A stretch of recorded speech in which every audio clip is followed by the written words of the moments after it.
Today we are talking about Lily Tino. Lily Tino's social media is dropping viewers and falling apart. Lily Tino is a trans creator who has kind of grown to infamousy by the use of rage bait and controversy after controversy. You shouldn't be going up to random service workers and then chastising them for not recognizing that you're a trans person. Let's start with minimum wage workers being shamed and complained about by this self-indulgent narcissist. I use she, her pronouns. I'm not sir. The person who gave me this called me sir. I was wondering if there's a manager I could talk to about something that happened. Yeah, I was called sir. So Karen there has to run to management, complain that their feelings were hurt. These are totally reasonable. That's called setting a boundary and advocating for yourself. What I've seen potentially the issue is that she's setting up these cameras knowing she's going to get misgendered. Passing is not my goal, but if it happens, I'm not mad at it. Transgender people don't like her because she's a stain on what's otherwise a kind and accepting community. I am sick and tired of being associated with people like this. I bet you didn't know that Kurt Cobain was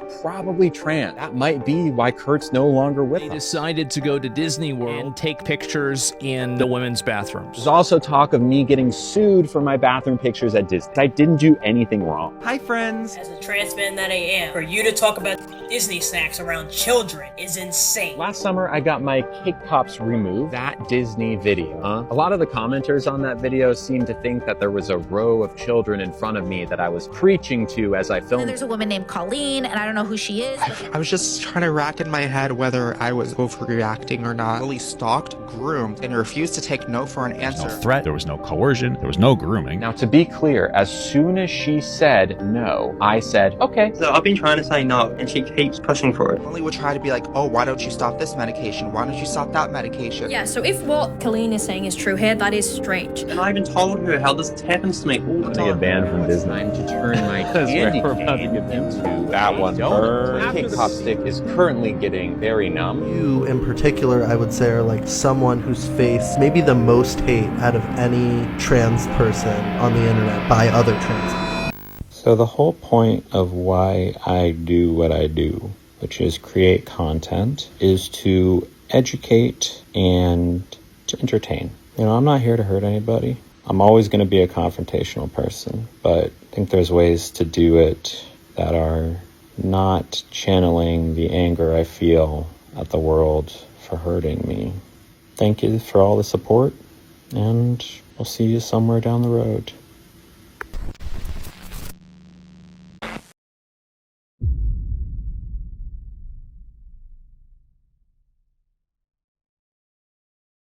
Hi there. If you're like me and billions of others, by now you most likely have heard of a peculiar little app known as TikTok. From cute animal clips that can bring a smile to those experiencing the worst of days, useful cooking tutorials that can get you through a pinch on a budget, clever comedy sketches that highlight something so nichely relatable to each of our own lives, makeup tutorials, mom and pop businesses, so on and so forth, TikTok is home to so many unique forms of content, carefully curated to each user's specific interest. However, as I'm sure you either know or are expecting given that you clicked on this video, TikTok is far from an innocent app, and lurking within is a dark side of the platform, ridden with horrific dramas and controversies that have plagued the website since its conception. Hidden within plain sight among the search feeds of millions, users have uncovered nightmarish creators ranging from actual criminals who prey upon the innocent, disturbing individuals with a twisted past who have placed into the world a slew of dark intentions, man-wolf hybrids, Minecraft cosplayers with a phobia of the number 18, food reviewers with an appetite for minors, elderly men who fancy teenagers, and many more volatile monsters that would drag this summary on for quite some time. TikTok is home to some of the worst creatures to ever surface online.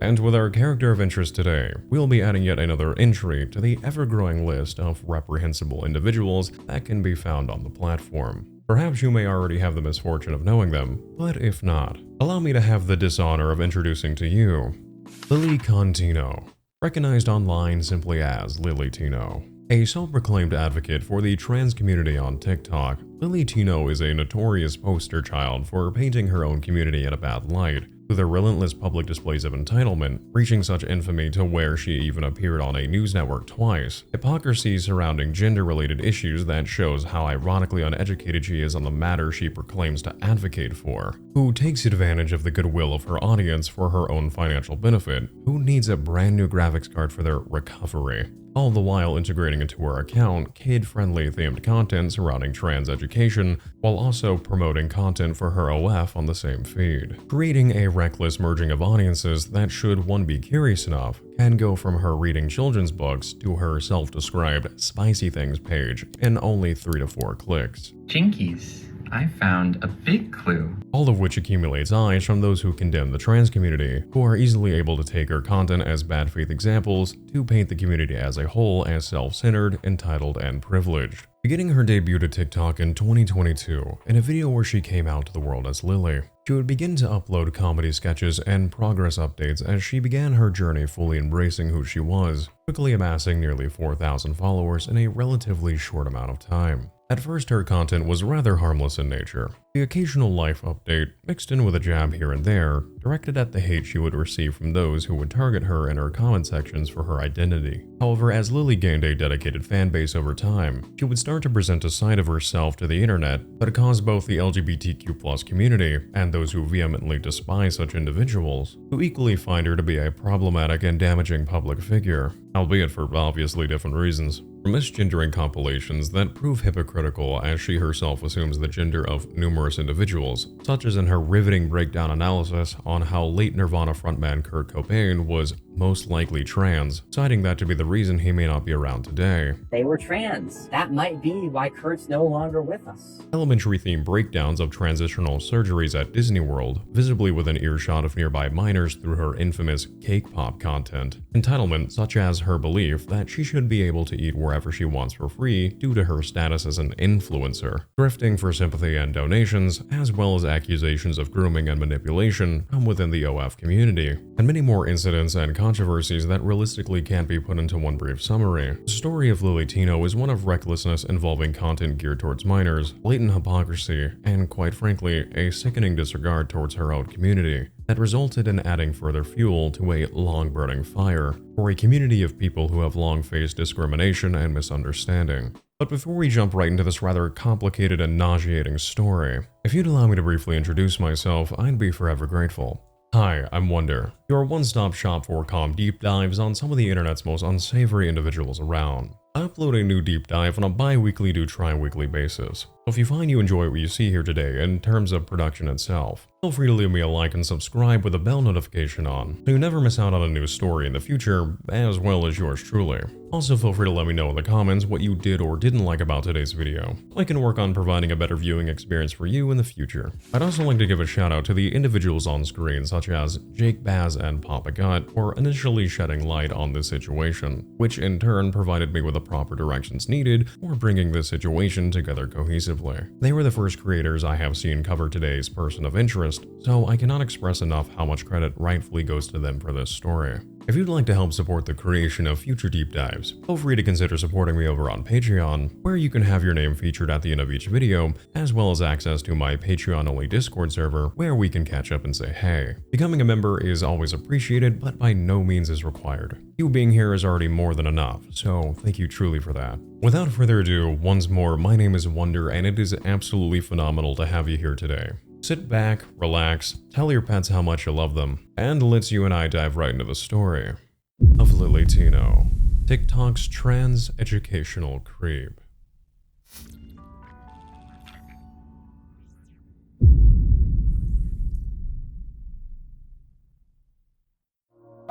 Nice. Please. She, her. Okay. Yeah, it's okay. It's all good. But it was not all good. I use she, her pronouns. I'm not sir. I was wondering if there's a manager I could talk to about something that happened. Yeah, I was called sir. Did you call me sir? I just want to tell you that the person who gave me this called me sir. I no longer feel like safe here. I don't think I really want this Brett Tower, actually. I think I'd rather have to check if that's okay. Yeah. Passing is not my goal, but if it happens, I'm not mad at it. You, in particular, I would say, are like someone who's faced maybe the most hate out of any trans person on the internet by other trans people. Trigger warning. Addiction.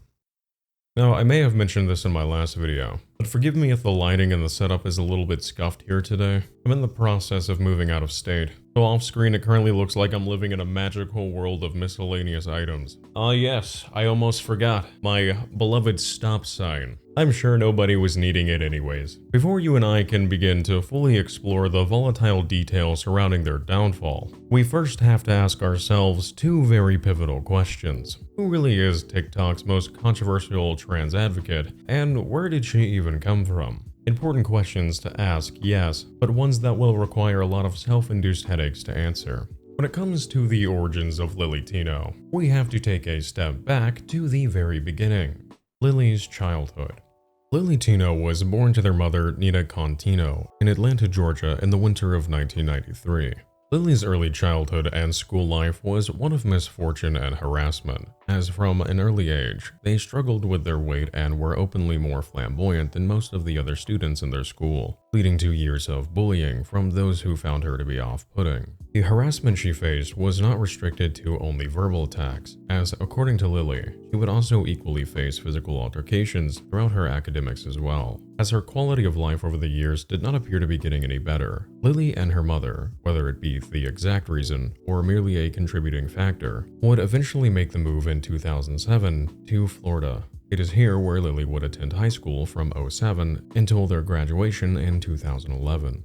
For Lily, high school in an arguably less accepting area of the South compared to that of Metro Atlanta did not prove to be any better when it came to the harassment and bullying that she would face on a daily basis. Despite this, she attempted to keep herself involved in passions of hers, such as attending theater, even going on to perform in school plays, such as when she even participated in a rendition of the well-known 1939 film, The Wizard of Oz, where she would play in the main cast as the Cowardly Lion. Upon her graduation in 2011, Lily's struggles were only just beginning, as she would unfortunately face an epidemic that captures many who are in dark places in their life, that being the toxic comfort of addiction. Despite this, she was still able to put herself through college, graduating with a bachelor's degree in Media and Cultural Studies in 2015. In an article published by the Daily Mail back in December of 2022, Lily goes into detail on how when she was younger, she had trouble sleepwalking, which later resulted in her being prescribed benzodiazepines for the better part of 17 years. During her time facing addiction, Lily faced low points in her life as she struggled to figure out who she was as a person. There was an emptiness inside of her, something that prescription medication was unfortunately filling the void of. She's even quoted as saying in this article that during this time of her life, when she was struggling to understand her identity, that she would express how the idea of being trans, and those who identified as such, quote, weirded her out. In an attempt to better her life, Lily, over time, managed to kick her addiction and maintain sobriety for what has now been nearly 3 years. Upon having a clear mind and a fresher outlook on where she wanted to go in life, she would eventually take a leap of faith and leave the South, packing up her belongings, as well as her beloved dog at the time, and moving across the country to a more accepting and progressive city, that being San Francisco. Upon her arrival in San Fran, Lily would begin to frequent numerous anime conventions, where she would cosplay as her favorite characters, many of whom were female, which through repeated process, started to provide her with a sense of comfort within her own skin that she had never felt before. As I was leaving the South, it felt like a weight was lifting. I instantly started to think about going to Target and getting that dress. I went to Target and bought a dress that looked like something out of Little House on the Prairie and put on a wig. I needed a little more convincing, and then put on a black t-shirt dress and thought, wow. It was a bittersweet moment because I thought, there's something here. It's the answer to my emptiness and loneliness. I've been living a lie. In 2022, Lily would officially come out as Lily on her professional LinkedIn page, where her post would reach over 4 million impressions, receive 45,000 likes, and nearly 2,000 comments. Today, I reintroduce myself as Lily. My pronouns are she, her. I am a proud trans woman. After Lily's post on LinkedIn saw viral success, she would post her first TikTok around the same time, on November 15th, 2022, where she would post her progression pics of her journey from where she had started with a black dress to her officially coming out as trans. I will note that I was advised that sharing photos of a trans individual pre-transition can be frowned upon in a lot of cases. However, given that Lily uploaded these photos herself to her public TikTok page, and continues to do so, I will proceed under the assumption that this is not the case in this particular instance. Despite many users online across both TikTok and LinkedIn applauding her for openly embracing herself as a trans woman on the internet, there were immediately individuals who targeted Lily's upbringing and prior addiction as being the actual catalyst for her transition, citing that she wasn't mentally okay and that this was all one big coping mechanism, as well as many stating fear for their children, as Lily had now gained widespread social media recognition virtually overnight, attacking her as a product of indoctrination. It's so scary. Humor me a bit, but taking these arguments at a logical standpoint, it really makes no sense to me how someone can be struggling throughout their entire life, and this does not apply specifically to just Lily Tino, is able to take the time to discover and find what makes them happy. In this case, a discovery such as wearing the clothes they feel most comfortable in, and going by a different identity, could somehow be a product of an addiction they no longer have. Oftentimes, wonderful, happy things like addiction are the results of battles that we are dealing with inside ourselves. I know, very cliche. A lot of times, addiction exists for one reason or another, and these fun little toxic band-aids called addictive outlets act as a, well, band-aid, while you struggle to find the answers for months, sometimes even years, as to why life always feels like it has a constant weight over your shoulders. Not specifically with substances, but there have been various points in my own life where I have struggled with my own forms of addiction that act as a temporary fix to a problem that, in the moment, you can't really find the words or labels to describe when such a thing takes hold. In the instance of someone like Lily, when you find what makes you happy and feel alive for the first time in a long while, I would strongly argue that that is not the product of an addiction, that is the big boy word antithesis of an addiction. I'm gonna sound like a very holier-than-thou douchebag here, but if someone is able to cast judgment on someone who has suffered in such a way, as they themselves have never faced such an internal conflict, perhaps those individuals should focus more on the blessings in their own lives, rather than harping on those who are attempting to just take it one day at a time. After Lily's debut to TikTok was posted, reaching an audience of over 200,000 individuals, she would begin to post trans-related content such as life updates, comedy sketches, and jabs at those who would attempt to troll her in her comment sections for being trans, with her first viral clip being posted to her account not even 5 uploads into her TikTok career, accumulating just shy of 10 million views.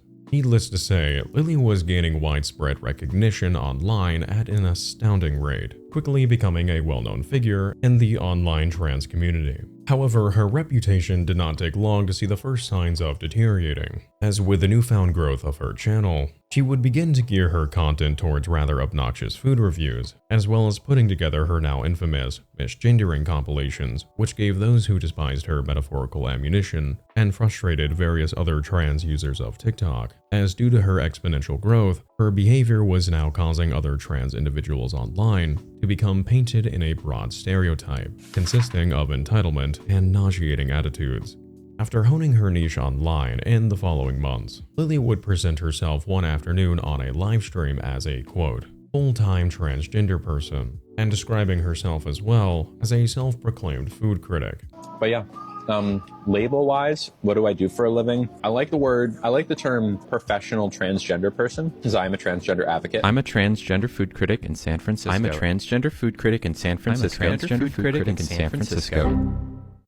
Quite frankly, I don't mean to offend anyone, but in my personal opinion, calling yourself a food critic is one of the dumbest titles you can give yourself. It just sounds so incredibly self-absorbed. Like, oh boy, my opinion on chicken tenders and fries is better than yours, pal. It is, by the way. It is immensely cringe to have no background in food or the culinary arts. I think she was a line chef one time in her career, then walk around town on live streams with this misaligned sense of importance, as if your opinion on food should be held differently than anyone else with their own bias and palate. I don't know, it's just really dumb. More times than not, when it came to her various outings at different establishments, Lily would upload compilations of her being misgendered, and going out of her way to call over managers, even when corrections and apologies had already been made in some instances, in order to inform said managers that the staff had referred to her by the wrong pronouns, describing it as a, quote, knife in the heart every time. I use she, her pronouns. It's like a knife in the heart. In one of these incidences, which I personally feel was completely unnecessary, others are free to disagree.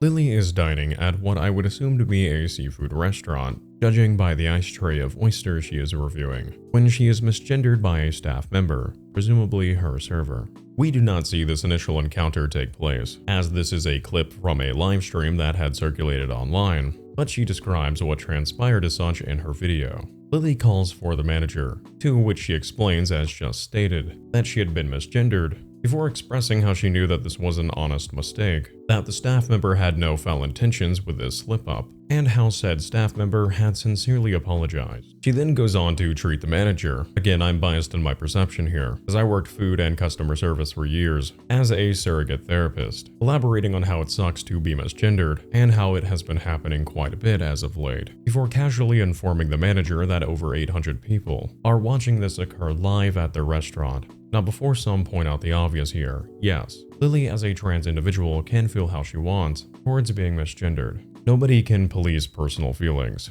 but I want you and I to watch this clip here together, with us making note of how adamant she's making herself out to be, to the point where she will drag out an honest mistake that had already been corrected, before showing you another clip that I feel will leave us with a foul odor of hypocrisy. So what do you say you and I have a peek at this encounter ourselves on screen now? Very supportive. What's going over here? Hi. You doing okay? We're doing okay. Yeah, I was called sir. Oh, okay. You know, it just really sucks every time it happens. Sorry about that. Yeah. Yeah, and you know, I go around and stream a lot of places. We got like 800 people watching right now, and it just sucks. You know, it really hurts every time. And I know he didn't mean it, and a lot of people are hateful, but I could tell that's not what it was. It's just been really tough. And the last few weeks have been particularly tough. We've had some unfortunate encounters at restaurants, so I just wanted to make you aware of that. I don't need to be called ma'am. I just need to not be called sir. You know? Yeah. I appreciate that. Yeah. I just wanted to let you know. I'm not trying to be. Everything else was good. Yeah, everything else was good. Yeah. Thank you. Now, as we just saw, Lily explains to the manager how the last few weeks have been quite rough for her, in terms of being frequently misgendered, and how she doesn't need to be called ma'am, she just can't be called sir. So I just wanted to make you aware of that. I don't need to be called ma'am. I just need to not be called sir. Which again, I can recognize the bad feeling of being mislabeled as something you are not, nor identify with. But in this scenario, there is nothing, again in my belief, that can be gained further from this situation. Lily herself stated that it was an honest mistake and that there was an apology. The situation should have moved on from here. What is the point of conveniently to your live stream of 800 viewers, of informing the manager of a slip-up that had already been cordially corrected? I'm so tired, my whole room is a mess, this camera keeps freaking out with the lighting, so forgive me if I sound like I just crawled out of a morgue. But the show must go on. As someone who has worked for many years in food service and has dealt with customers in such a way, I can tell you that being reprimanded over a situation like this or something similar to it is not going to make the individual who made the mistake likely to view you, or in Lily's case, other trans individuals in the future, in a light that isn't already tainted in a stereotype of self-importance and entitlement. Especially when you needlessly throw in that over 800 people are watching the restaurant live. We got like 800 people watching right now, and it just sucks. So I just wanted to make you aware of that. Which feels like a not so subtle way of saying, hey, this could be very bad for you. Look, I'm not saying that Lily can't be justified in feeling bad for being misgendered, but I will also throw in, again, as someone who worked in food service, that restaurants are some of the busiest and most fast-paced environments, with thousands of different customers and foot traffic passing through every day. Some who are good, casual, and easygoing, with others who are entitled and insufferable, who make someone who's just making it by paycheck to paycheck's life a living hell. Which again, in my belief, Lily appears to be the latter in this instance, as well as many others that we are going to be taking a look at here further today. I won't tell you how you yourself should interpret this interaction, but I think a creator who did a good job expressing an opposing viewpoint when critiquing content made against Lily Tino is an individual by the name of Papa God. In this case, I feel he and I do not see eye to eye with our views on Lily's misgendering, mainly because I have additional factors as mentioned prior that completely make these encounters hypocritical of Lily. But I respect his viewpoint that Lily has every right to stand firm and set forth her own boundaries when it comes to something like this. And I respect the merit that people should stand up for themselves and who they are as a person. These don't really seem that bad in Lily's case. These are totally reasonable. That's called setting a boundary and advocating for yourself. It seems like these are instances where people call her sir, and they might have been accidents, and accidents do happen, right? Slip of the tongue, you see somebody looks like Lily, you might go, hey sir, especially nowadays where, you know, dressing up like a girl doesn't necessarily mean that you're a girl, and blah blah blah. It gets a little confusing, so maybe people are like, oh, maybe this is a guy that just likes to dress up like a girl. But it could be mistakes, and that's perfectly reasonable, but that doesn't mean that people have to put up with the mistake. Like, you don't have to put up with the mistake. The reason I personally feel that Lily isn't just simply setting forth boundaries here is that as we continue to go down this rabbit hole, we will see numerous other instances of entitlement and self-absorbed behavior, and because of this next clip that I would like to share with you. Now, I'm unsure as to where to find the original livestream archive, but this highlight that we are about to watch displays a night and day comparison of Lily's stated beliefs around being trans, where she claims it isn't her goal to come across as passing as a woman, immediately followed by a TikTok of her being misgendered at Disneyland, where she relays how being called sir made her feel unsafe, resulting in her sending back her order, citing the reason for this being that she was misgendered. At a glance, you wouldn't know I was trans. Well, I'll take that as a compliment. Thank you. Passing is not my goal, but if it happens, I'm not mad at it. Bread from Thailand. Yes, sir. Cool. Ma'am. No, sorry, my bad. And It totally sucks the joy out of this bread tower. Makes me want to immediately leave. Because I no longer feel safe here. We should be able to go places and not have to worry. Hey, I sent back the bread service because I got misgendered by the person who set the bread down, and I just kind of killed the mood. This feels incredibly hypocritical to say that your intention is to not pass as female, but then to turn around and notify the managers at numerous establishments that they were misgendered as sir in front of their live stream viewers, while venting to employees the woes they have been facing as of late due to being misgendered. Then again, maybe there is a perspective I'm failing to see, as I have not walked in the shoes of a trans individual. However, it is worth mentioning that throughout numerous re-uploads of Lily's misgendering compilations, countless trans individuals in the comments can be found expressing their desire to not be viewed as someone such as Lily Tino, citing that her behavior is incredibly damaging towards the majority who are just trying to live their lives in peace like everybody else. These encounters of Lily gained such widespread notoriety online that her TikToks eventually made it in front of the eyes of millions of additional people when the news network, Sky News Australia, posted not one, but 2 segments regarding her reactions towards being misgendered. Which, respectfully, I do have to ask, is there nothing else for a news network to cover? This is genuinely so lame. I miss the times where you had the paper boy saying, extra, read all about it. Granted, that was the 1910s, so I wasn't alive for that. Sure, whatever, I'm a hypocrite. I'm covering the same content. I'm not gonna hide from that. But I'm just a half-brained goober with a camera. You know, this is an actual news network that brings in tens of millions, if not more, every year. Also, not to be that guy. Okay, I'm gonna be that guy. But when you title your news segment such as, Lefties Losing It, Narcissist Crybaby, you are A, just proving the point that Lily Tino's actions are being used to paint an entire community, as well as a political demographic in one broad stroke, and while I don't view Lily Tino in high regard, to be a 49-year-old woman smugly getting bent up over words on television, it sort of feels like the apple of cringe is not really falling too far from the tree. I like this comment right here. There used to be a time where schizophrenia was a mental health issue. Now it's a political marketing campaign. That's not how schizophrenia works, Bea. Another thing I find somewhat comical, and this ties into the whole overarching subject matter. I'm not going on a side tangent about Sky News Australia for kicks and giggles, is that in these news segments, the kind news lady goes out of her way to call Lily he. You'll remember him because he harassed waiters who misgendered him. The comments are filled with people going out of their way to call Lily he.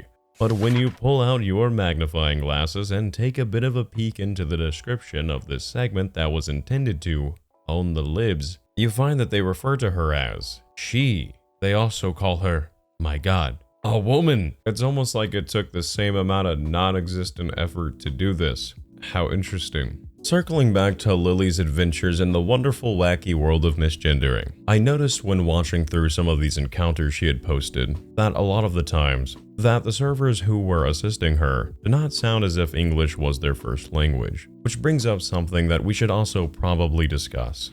For example, when Lily is in the Thai restaurant with the bread tower thingy doodad, I obviously can't make a concrete claim, but it did not sound, as stated, as if the server's first language was English. So there is a strong possibility that she may not initially be from the US, and or her culture just isn't as caught up to speed with more progressive Western people's backgrounds, ideologies, and acceptance of individuals such as those of the LGBTQ+ community. So it is entirely plausible that this individual just hasn't really encountered many trans individuals in their time, which rings true even here in a place like the US where we are a melting pot, leading us to have open access to diversity. Yet many remain in their own spaces, communities, or bubbles for one reason or another. But an instance that was irrefutably and indefensibly directed with malice towards Lily was when she was live streaming at a restaurant when a teenage boy approached her, interrupting her unprompted to call her sir, to which she snapped back at the teen stating that she is not a sir, only for the teen to then double down by telling her, "You know you're a man, right?" I am not, sir. No, you're a man.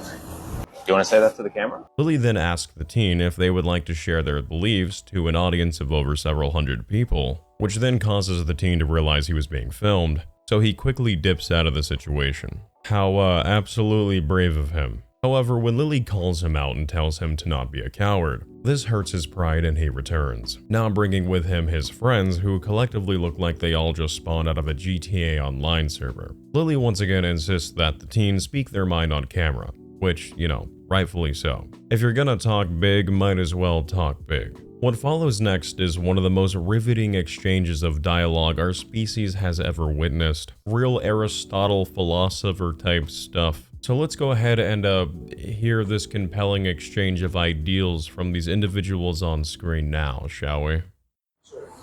I am not, sir. Oh. No, you're a man.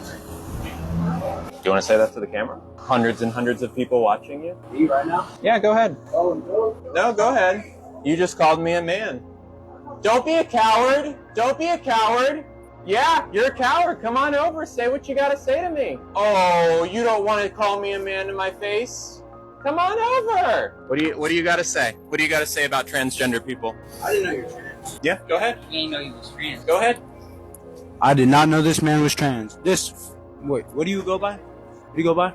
Does it matter? It does, because I'm asking you. Say what you got to say. There's a lot of people watching you. The real question is, it doesn't matter if you're transgender or not. Are you with the people that march and be like, we're coming for your kids? That's where it's bad. That's when it gets bad. Oh, you need to stay up. What's your name? Me? K. K? K. K-A-Y? K-A-Y. Okay, and what's your name? I don't have to give you any of mine. You certainly don't. What's your My name? name's JJ, and is y'all thing a cult? It's like LGBTTL cult or something?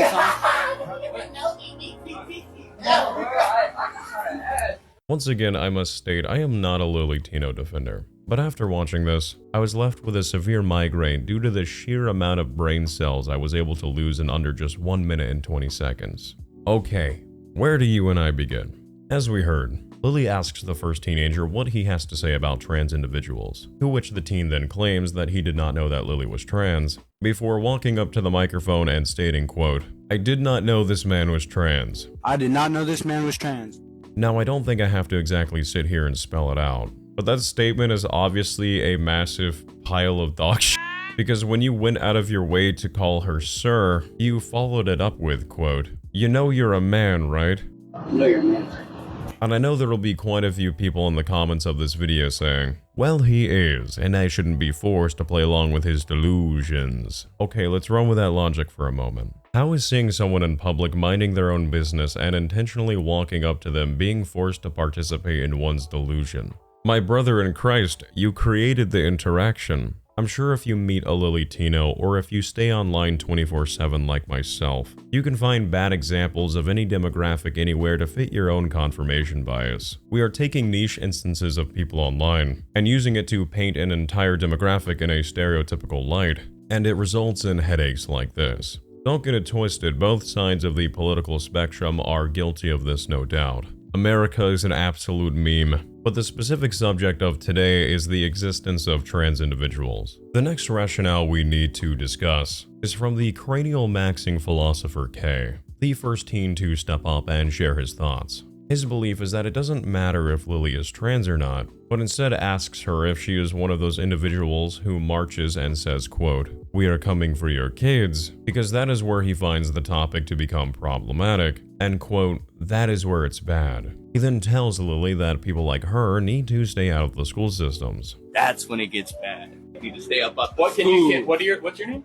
So many controversial topics, I can barely contain my enthusiasm. Now, I may just be heavily misinformed. Feel free to correct me down below in the comments or on Instagram by all means, but I can't off the top of my head recall a single movement or rally where the direct overall message from LGBTQ+ individuals was, and I quote, "We are coming for your kids." I sincerely don't have a single idea what this individual is referring to here. But if you're interested in poking a needle into the balloon that is the woke education argument, during the last super fun election cycle, which I know, politics, but hey, can't realistically avoid them given the subject matter, a political journalist and content creator by the name of Walter Masterson went undercover at a MAGA rally in Michigan. In this segment of his, he interviews numerous people on current political issues, but there is one person in particular who he talks to, who says that they are currently a student in school. Walter asks the student what it's like to have to hear all of the woke indoctrination in his classes. And albeit, yes, this is admittedly a sample size of 1 that I am presenting here, much like how Lily Tino is a sample size of 1, I find that the student's response speaks for itself on the whole woke education fear that a lot of people seem to have. Talking to young voters and stuff about the woke indoctrination. Are you in school? Yeah. What's it like with all this woke indoctrination stuff? It's terrible. It's just terrible. What does it look like? It's bad. It looks bad. Like specifically, like what is it? Like what are they doing to you? It's just terrible stuff, you know? Yeah, I mean, we're just looking for like an example of like what's going on in your school. Like what are they doing to you?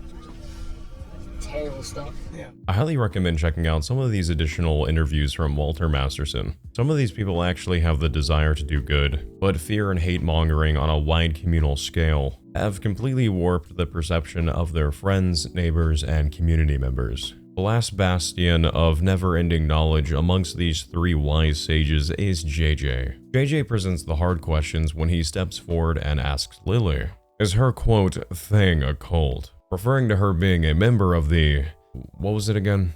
It's like LGBTTL. Huh? Oh yes, the LGBTTL. How could I forget? Thank you, JJ. Your brain can rest now. We know you gave it your all there. Look, if you can't even pronounce the name of the community that you're attempting to condemn, perhaps it is best to refrain from adding on to the argument, as you don't even have the basic foundation to begin speaking upon such a topic. Lily's headache-inducing endeavors at restaurants did not stop at simply misgendering compilations, as when it came to victim and entitlement mindsets, Lily would proudly stream to the world her attempts at convincing multiple establishments to provide her with free food, frequently citing her status as an influencer and food critic as being something that sets her apart from being a nobody. One key example of this behavior was when Lily was IRL streaming one afternoon. She decided that she was going to roll the dice for her audience for one of her grand food reviewing experiences and try to get a free dinner out of an unnamed restaurant. Upon walking through the door, Lily speaks to the host or hostess, informing her that she is a food critic whose live streams and TikToks are seen anywhere from 75,000 to 100,000 viewers, inquiring further about if now would be a good time to record her experience. The re-upload of this clip then cuts to a few moments later, where it is revealed that the restaurant had declined her offer to present her with the red carpet treatment, which then phases Lily greatly. She takes a step outside, states to her viewers that she is unsure as to what just happened, and that everyone was staring at her, which resulted in her leaving the establishment. Yeah, I'm just gonna leave. I think they're like all watching me as I walk out. I have a couple thoughts that I want to share with you that don't really add up with what she's doing here. But before that, let's go ahead and take a look at this encounter here together on screen now. Hi. I'm a food critic and I travel around San Francisco with my phone and stream my meals. Typically for any meal, between like 75 and 100,000 people will witness the meal either live or after the fact. Would this be a good time for me to record my experience here? Yeah, I'm just gonna leave. There's no one. Okay. I think they're like all watching me as I walk out. All right, well, goodbye. I don't know what to say. I don't know how to. They're all just kind of looking at me from the kitchen, like, okay. Yeah, it definitely is intimidating for it to be that many people, but there's several reasons I mention it. Is one, because I want them to know that it's not just like I'm a random person videoing my food, because it also lets them know, like, hey, enough people are going to be seeing this that you want to be sure to like be on your game, and also it could result in a free meal. Couple of things that left me scratching the old dome here is, and I'm not a food critic by any means, Lily says that she told the restaurant that she was an influencer because it let them know in advance that they should be on their game, and that it could also result in a free meal. Because it also lets them know, like, hey, enough people are going to be seeing this that you want to be sure to like be on your game, and also it could result in a free meal. Which, A, I don't see what makes you so special in comparison to the thousands of foot traffic that this restaurant sees in a week. You're a self-described full-time transgender person. I like the term professional transgender person. You're not Gordon Ramsay or Jamie Oliver. So to them, you are, kind of a shocker, a nobody in the grand scheme of things. I know, the cold water. My apologies. Secondly, if you are a food reviewer and your goal is to unbiasedly record your experience at a restaurant, again, I'm not a food reviewer, I don't know how that shindig particularly goes down, but I'd heavily argue on behalf of common sense that letting a restaurant know your status as an influencer would arguably cause for a potential bias in your experience, which would therefore not reflect accurately onto others, due to the fact that if the restaurant did try to be on its A-game, you can't again accurately reflect if your experience is how the restaurant always runs, or if you received special treatment that isn't the status quo. So at the end of the day, I think Lily puts it best as to why she tries to flex her status at these establishments. Because it also lets them know, like, hey, enough people are going to be seeing this that you want to be sure to like be on your game, and also it could result in a free meal. Taking all this information and rounding back to Lily's misgendering and her reactions to such, I can't help but to feel that with her numerous displays of hypocrisy, entitlement, and inflated ego surrounding her status as an influencer, that this all ties into a grand display of an individual who thrives off having a victim complex. There is also an argument to be made that all of this, or at least some of it, is in fact rage baiting. However, when it comes to that argument, that isn't any better, because what she would be doing if that was the case would be intentionally representing herself in a poor or obnoxious manner to incite harassment and rage comments, much like Kevin Leonardo, another popular LGBTQ+ TikTok advocate. I have an hour-long video diving into that lovely rabbit hole, which would then be used in numerous forms of repost and media to attack her and paint the trans community as a whole as insufferable, which would then drive traffic back to her account, generating a never-ending revenue stream for her, all at the expense of harming the very community she claims to be a proud advocate for. I somehow feel like this possibility is somehow worse than simply having a drastic victim complex, but the reality is most likely a combination of both.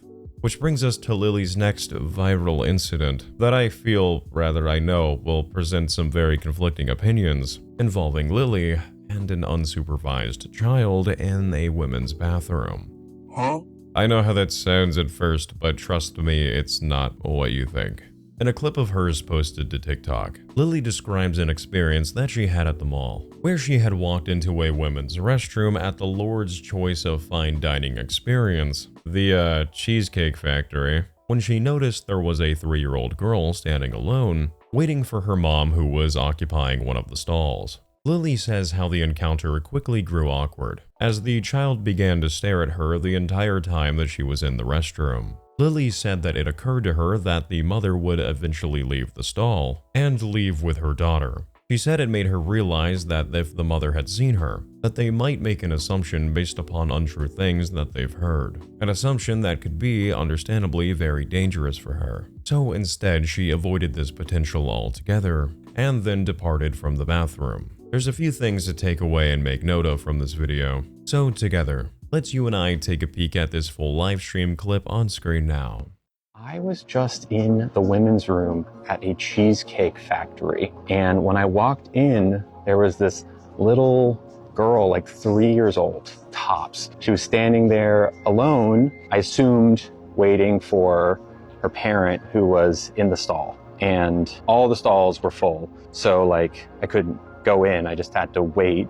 And it was me and this little girl and no one else. And she kind of looked at me like, and you know, I just like nodded my head and didn't look at her. I was like kind of awkward. And it occurred to me that when the parent, who I don't know, leaves the stall, exits their stall and sees me, a trans person, and their little 3-year-old daughter, that they might make an assumption based on untrue things that they've heard, an assumption that could be very dangerous for me, unsafe for me.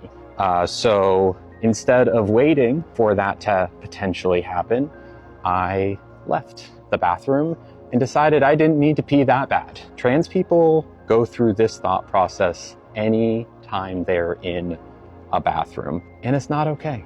And it's important to talk about because it happens all the time. As we just saw, Lily rounds off her video by saying how incidents like this are not okay, citing their importance and the need to discuss such matters as foul situations towards trans individuals occur quite frequently in day-to-day life. Now, while I will lend her validity in her viewpoint that yes, such discussions are allowed to be had and are needed in order to better educate people on a subject that many are still learning about, which unfortunately is oftentimes portrayed through a lens of fear, I also can't ignore that in this situation, Lily seemingly created an issue out of a potential, a hypothetical. And there is also a high probability that nothing would have come of her presence in the restroom, as the majority of people really are just focused on getting in, doing their thing, and getting out. In my personal opinion, bathrooms aren't exactly the most prime location for social gatherings. Also, children just stare. That's just something they do. They have no filter at all. They don't understand boundaries by any stretch of the imagination. They kind of just say whatever they're thinking. They could have been staring at Lily for a multitude of reasons. I remember as a teenager when I had horrendous acne, and I was working as a bagger at one of the most depressing grocery store chains in existence. There was this kid staring at me in like absolute abstract horror. I remember he looked up at me and he asked, "Why does your face look like that?" And to be fair, I did look like I lost an MMA fight to a squad of bees, but you get the point. Anyone who's been around kiddos knows that they're just kinda like that. Also, I'm gonna get some flack for this, but the bathroom argument is such a headache-inducing one to discuss. I don't know why we can't just create a handful of single-use stalls and call it a day. Numerous establishments do that. Like, I fucking hate public restrooms to begin with. I despise walking in and hearing a man fighting for his life in one of the stalls, and he's losing that fight, brother, and I'm just trying to wash my hands and get out. Despite my fantasy of a private bathroom utopia, to touch on the fear-mongering idea that if we allow trans individuals to use the bathroom they feel most comfortable with, that it would cause for grown men to dress as women in order to sneak into the restroom, to then commit nefarious acts on unsuspecting women, I think this clip from a comedian on Instagram known as Renan Hirschberg, forgive me if I've mispronounced that name, really does a good job making jest at this rationale. Like, a lot of people now think if you let transgender women into women's bathrooms, it'll be like a loophole for predators, you know? And you're allowed to think that. But I will say, if you do think that, that does mean you believe there are guys out there going, man, I'd really love to go into a woman's bathroom and abduct and someone. But unfortunately, I'm just not allowed in there. I'm not saying that the potential of a bad-intentioned individual committing a horrific crime is not possible. Most of the time when I'm researching topics like this online or research takes me to an area where I have to cross over in these kinds of arguments, I always hear the same argument being made, that someone could just briefly dress as a woman in order to sneak into the restroom, therefore targeting trans individuals in that scenario. When that scenario has a pretty big plot hole because it's not actually targeting trans individuals when you break it down. It's directed at a non-trans individual pretending to be trans, therefore they can commit a crime. So your beef in that scenario wouldn't be with trans people. A trans person isn't going through years of finding their identity. sometimes getting surgery, not always, gender-affirming care, and oftentimes many years of therapy, with the sole intent of all of it being able to say, "Man, I can't wait to do all those heinous crimes I've been wanting to commit my whole life, but just couldn't do it due to that pesky sign on that door." Also, statistically, the people who are most likely to commit SA against you are going to be family members, friends, and trusted authorities in your life. It is also true that such volatile crimes commit outside this statistic on a daily basis, but reality is reality. I don't know, man, there's no way to possibly please anyone on either side of both the social and political spectrum when it comes to this argument, so I'll leave my thoughts on this specific matter of Lily's as previously mentioned. Everyone has their own opinion, and you're more than encouraged to leave yours down below. On January 15th, 2024, Lily went on to upload yet another controversial video that would once more enrage both those who despised her for being trans, as well as the trans community of TikTok alike, resulting in an immediate backlash from both spectrums. The whole enemy of my enemy kind of thing here. This TikTok in question revolved around Lily making the out-of-pocket claim that late Nirvana lead singer, Kurt Cobain, was more than likely a closeted trans woman due to him being openly feminine, and that because of this, it is presumably the reason why he is no longer alive today, because he was confused about his identity. Of course, Kurt will never be able to tell us themselves, but the evidence makes it pretty obvious they were trans. That might be why Kurt's no longer with us. Maybe Kurt knew that we weren't ready. This clip of Lily's is nothing more than ignorant speculation directed at someone who is no longer alive, therefore they can neither confirm nor deny these suspicions of hers. Lily also conveniently chooses to ignore the multitude of reasons provided by Kurt Cobain in interviews as to why he was outwardly feminine, which completely disregards his message entirely as a means to fit her own narrative, which I shouldn't have to explain is grossly disrespectful. But before we dissect why thousands of people were outraged by this TikTok of hers, what do you say you and I go ahead and watch this clip of hers ourselves so you can form your own thoughts and opinions on the matter? Who knows, maybe you'll find that Lily was cooking up some straight factual statements here. Oh yeah, I want to apologize. Lily has this strong urge to use copyrighted tracks in all of her content, so if she sounds super ominous or whatever, that is why. I know, it's annoying, but it's honestly the best I can do, so forgive me.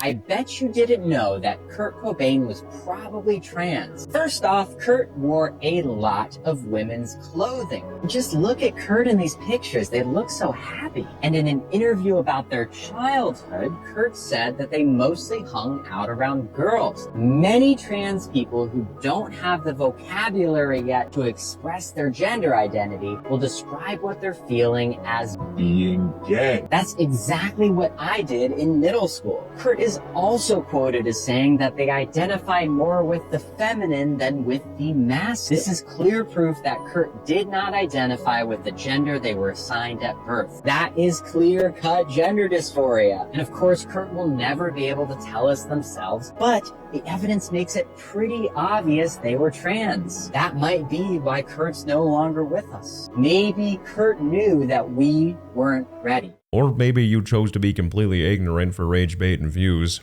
That is also a possibility. When you break this down to the lettuce, buns, tomatoes, and stupidity that make up this dish of complete short-sighted bullshit, this entire TikTok of Lily's is fundamentally hypocritical, as well as equally tone-deaf, coming from someone who feels the need to record misgendering compilations, and expresses how assumptions about their identity feels akin to that of a knife-induced heart palpitation. Yeah, like it's like a knife in the heart. It's just always like a knife. It always hurts every single time. I'm really itching to pick apart Lily's logic here. She's either clearly failed or willingly chose not to do even the slightest bit of research regarding Kurt Cobain's usage of dresses and outwardly feminine nature. So let's go ahead and do exactly what she seems to be unable to do herself. Which again, maybe I'm being harsh here. After all, everyone knows how strenuous a 5-minute Google search is to the average person. As an apology, I have opted to fulfill Lily's $2,500 worth of DoorDash. I can only hope to grow as a person. When looking into a 1993 interview published by the LA Times featuring Kurt Cobain, the following excerpts that we are about to read on screen provide a tad bit of contradiction to Lily's bold claims. What do you say we have ourselves a little read? In this article, Kurt is quoted as the following.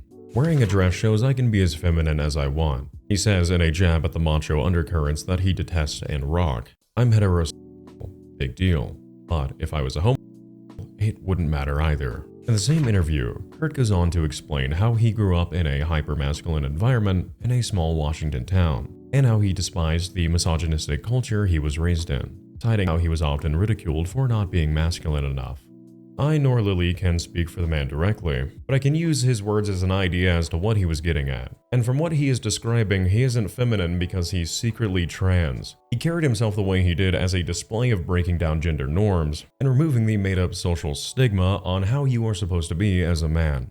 I can't speak for him, I can only share my interpretation from his words. But I would heavily assume that is the point Kurt was trying to make and present with his open stances and legacy. To give a massive middle finger to the made-up rules that are used to put others down every day for being their own independent person. Also, to suggest that Kurt didn't know the proper vocabulary to describe what he was dealing with internally in regards to his gender, as if Kurt Cobain was not an outspoken advocate for the LGBTQ+ community during his time, is just another reason as to why you shouldn't speak on a subject that you aren't even educated on from a surface level. And I won't lie, I don't know all that much about Kurt myself. Again, all my thoughts on his words are just surface level extrapolations. But it took all of about 20 minutes to find enough quotes to combat Lily's well thought out analysis. So for you, Lily, of all people to say, while they look feminine because they dress feminine, is such a foolishly hypocritical statement to make. And for you to also sit there at another one of your fancy restaurants and assume that your poorly researched speculations are the reason for someone losing their battle with mental health, something that is incredibly personal and should be treated with such respect,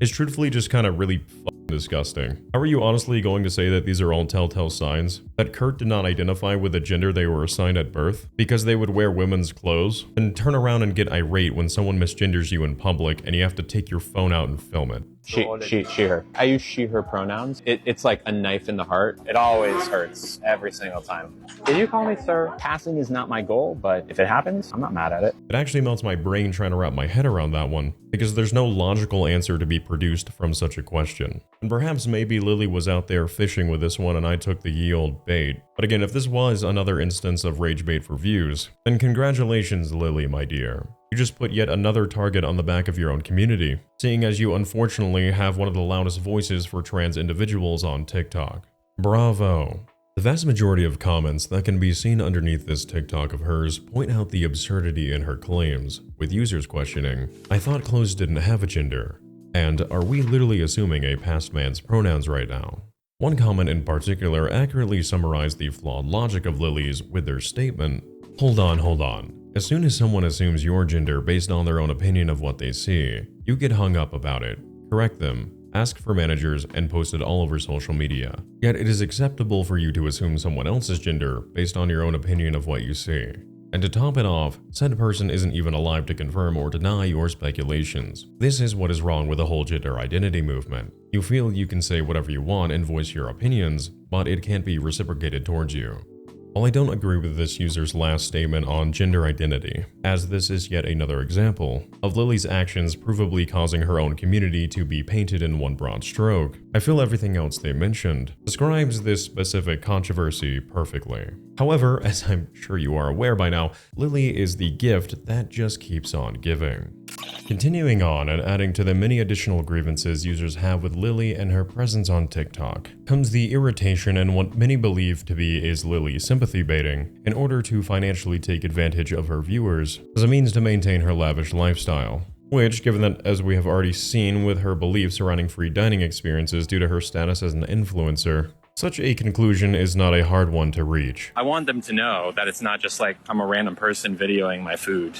Lily has created numerous forms of revenue streams throughout her time as a TikToker, which is quite normal when at the end of the day you are indeed running a business. She has a podcast, her own personal website, at one point she attempted to start her own Twitch, numerous forms of donation pages for TikTok as well as her OF page. She herself has stated in what we saw earlier regarding her main source of income that she maintains her financial stability primarily through her donations from her fans. Do I live off of people's donations? Yes, I do. That's like my main source of income. So thank you. Which again is not uncommon depending on your type of content. And for TikTok, unless you are doing brand deals and sponsorships left and right, it is almost crucial to have these additional forms of revenue streams. To my knowledge, from what little I know about the platform when I was deciding whether or not to make content on there, and if you know more about it, correct me down below, but the average payout on TikTok for 1 million views, for example, can be surprisingly anywhere in the ballpark from $10 to $50. So if we looked at Lily's account here, and I'm just roughly estimating, I'm garbage at even basic math. Let's say that hypothetically, Lily makes a flat $25 per million views on TikTok. At the time of this recording, her last 6 TikToks have accumulated about 32.5 million views. So in our rough estimation and disregarding residual viewership, Lily would be looking at a payout of about $812.50 in, again, an incredibly rough ballpark estimate.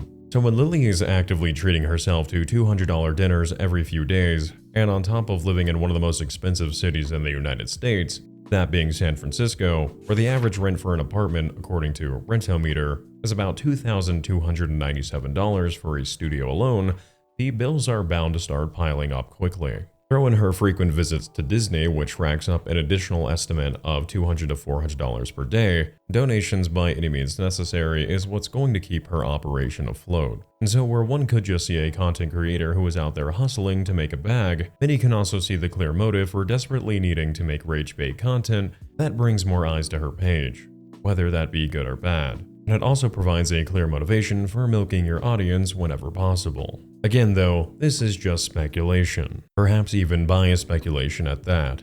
The first signs that led many to believe that Lily is taking advantage of her audience monetarily, or is at least just glaringly desperate for donations, is when you attempt to view any of her links via Linktree, etc., you immediately find links to her Venmo, Cash App, PayPal, Amazon wishlist, and her Cameo page. Which I can't imagine why anyone would need a Lily Tino cameo in the first place, but it's there if you need it, I guess.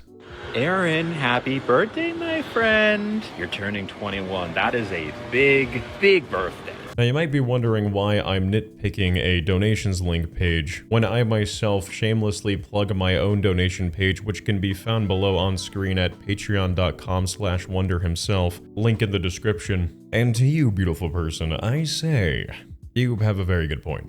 However, there are quite a few ingredients needed to bake a cake, like eggs and stuff. This is just the flour and baking soda. The next step to this desperation recipe is when Lily announced in March of 2024 that she would be undergoing bottom surgery and that in order to help with her recovery process, she would be posting an Amazon wish list for those who wanted to help her while she was out of commission for the foreseeable future.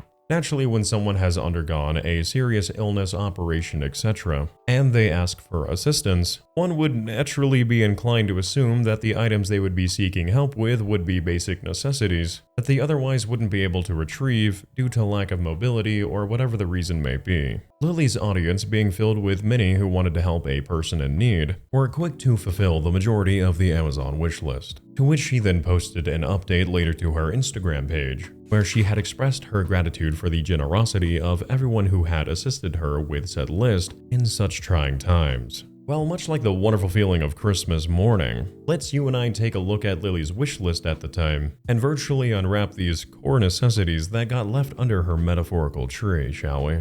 Oh boy, it looks like Santa brought Lily Visa MasterCards ranging from $25, $50, and $100, as well as $25 DoorDash gift cards. She has 13, and she said she needs 100. Lily, honest to God, wants us to believe that she needs $2,500 worth of DoorDash for her recovery, which is wild considering she claims on her live streams that she has the Big Brain Gamer Tips and Tricks guide for getting free food. Enough people are going to be seeing this that you want to be sure to be on your game, and also it could result in a free meal. So I guess these just act as a contingency plan if all else fails. Also, given that roughly 30 to 40 days after her surgery, she was out live streaming around the city, something tells me that the recovery process did not require, for what equates to some, about several months worth of groceries. But wait, there's more. Lily claims she needs an Asus dual NVIDIA GeForce RTX 3060. Lord knows everyone needs one of these to get back up on their feet. An adult fun time device, spicy clothes, $7 earrings, which, girl, these earrings are 2.5-star rating. You confront the $7, fam, for some dog water quality earrings. The only thing on this list that seems reasonable is the dog food, but you don't need 30 pounds of dog food that combined cost over $120 after tax, when again you are treating yourself to high-end restaurants virtually every day. If you can pay for full 3-course meals at $200 a night, I am inclined to believe that you can pay for your own dog's food, not your audience. He's your responsibility, so how about you act like it?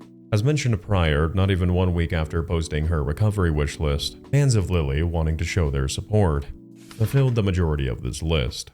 I know that websites like Throne are rather popular among creators, but, and again I may be very well biased here, this just feels scummy as Lily is phrasing this as a recovery wish list, not a general wish list to donate to over time, which in actuality it is, given that this wish list is still up to this day and can be found on her Linktree. But again, if many in her audience were not already familiar with the existence of this wish list, only to hear her describe this as something she posted in order to get back on her feed after surgery, then in my personal belief, I think that is incredibly misleading and manipulative to do to your audience. Especially when you throw in items that are completely unrelated to basic necessities, like an RTX 3060 graphics card. Now you and I have covered quite a bit in the last, however long it's been. It's truthfully been a bit of a mess to kind of spiderweb everything together. We've gone over Lily's adventures in e-begging, culinary escapades, misgendering, conspiracy theories, and rage bait alike, and I'm sure by now that migraine of yours keeps getting worse and worse with every new bit of information that is presented.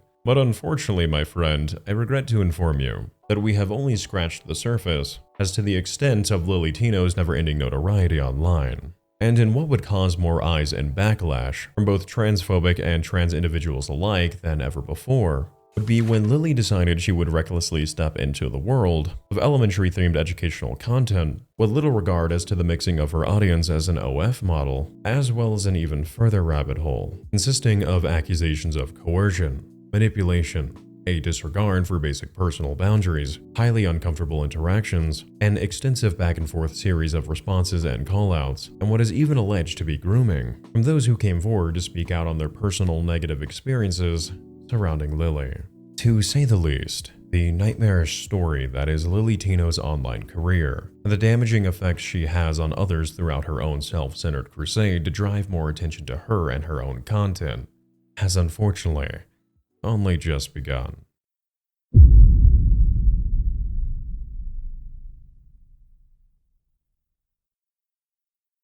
Hi friends! I've been debating making this video for weeks now because I was just trying to rack in my head whether I was overreacting or not, but I felt so weird in the moment. Didn't have a crush on her, I was just a friend from the fan section saying, go Colleen. And I still feel really weird about it. Wouldn't it be cool if you, me, and your partner, and by the way, her partner was there for this, it was all three of us. My wife is sitting literally right next to me. Now to be clear, as soon as she said no, I said, okay, no problem, and we moved on. And if I could save one person who may be a victim in the future, that'd be great with me. I'm gonna get banned from Disney.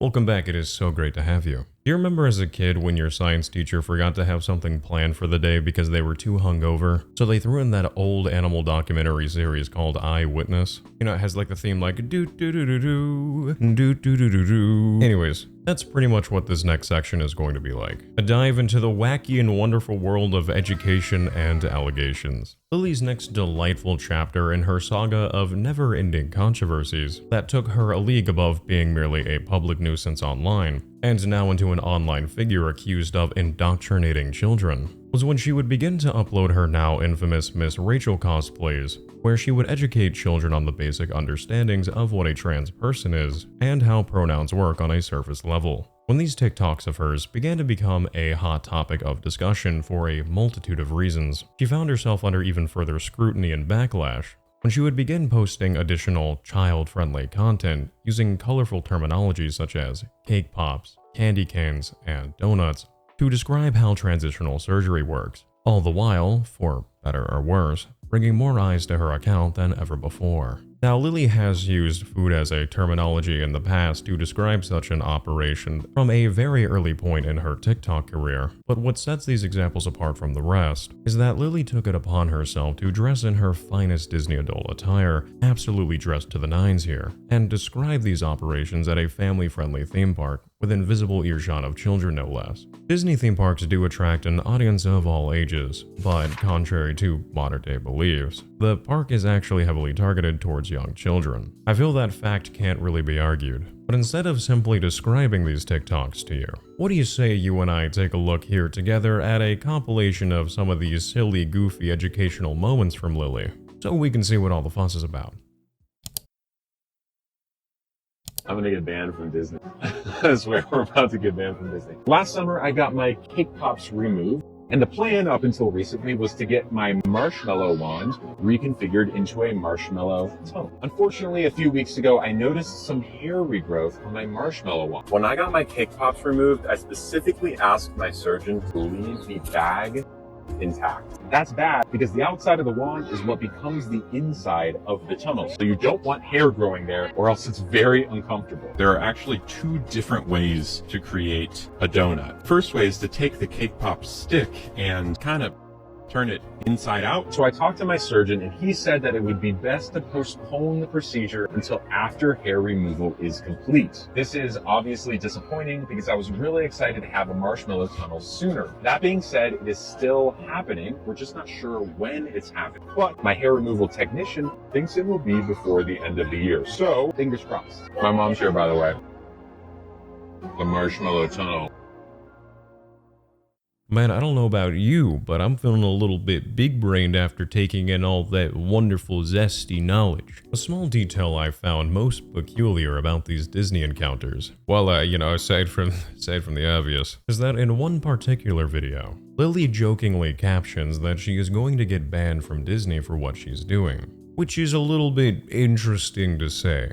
Riddle me this, if you don't think what you're doing is wrong, and that what you're doing is entirely kid-friendly, why would you be worried about getting banned in the first place? Makes you think, doesn't it? Oh, you know what? I actually completely forgot the reason. Because this is just another clear-cut example of Lily rage baiting, and by proxy, at the expense of her own community. I like your Protect Trans Kids shirt. Yeah, maybe start with not aiding and putting even more of a target on their backs for your own monetary gain.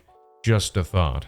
Now, what makes dissecting this issue far more complicated than it already is that yes, both of these forms of educational content have their own critical flaws, but for very separate reasons. So, looks like you and I are going to have to grab our metaphorical magnifying glasses and do our due diligence of breaking down everything wrong with what I just described. First things first, let's step back to Lily's controversy regarding her Miss Rachel parodies. Now, for those of you who may not know who Miss Rachel is, Miss Rachel, aka Miss Rachel for Littles, is a kid-friendly TikTok creator with an astounding 6.4 million followers and over 108 million likes attributed to her account, who is often likened to that of a modern-day Mr. Rogers, the lead star on the former children's program Mr. Rogers' Neighborhood that aired from 1968 to 2001. To summarize, for one to be compared to that of Mr. Rogers would be a compliment of a high regard. I used to love Mr. Rogers' Neighborhood, and much like the children who watch Miss Rachel's content, it was for good reason. You see, Miss Rachel is what is unfortunately becoming a rare example of someone who truly has a passion for children and early childhood development, an area of media often overlooked and overshadowed by corporate brain rot that floods the market, and actually deteriorates the attention span of young kids by providing them with nothing of actual substance to digest. Lion. Yeah, we're pretty much doomed.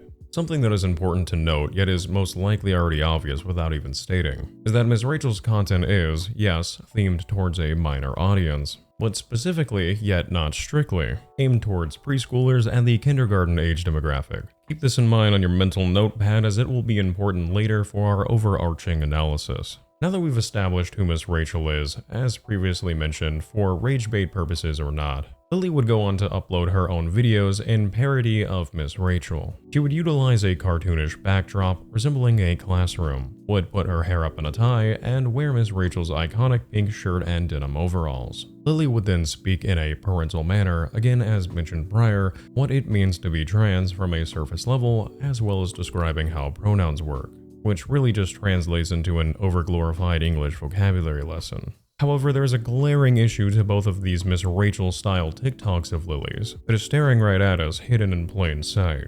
I know with my vagueness, my stance on this might seem a little bit foggy at first, but I want you and I to both take a look at these TikToks here together, and when doing so, I want you to recall everything we've discussed about Lily up to this point. Afterwards, I'll meet you back here so we can reconvene and see if we both came to the same conclusion as to why these are actually very problematic. Again, stick with me on this because it's probably not what you think.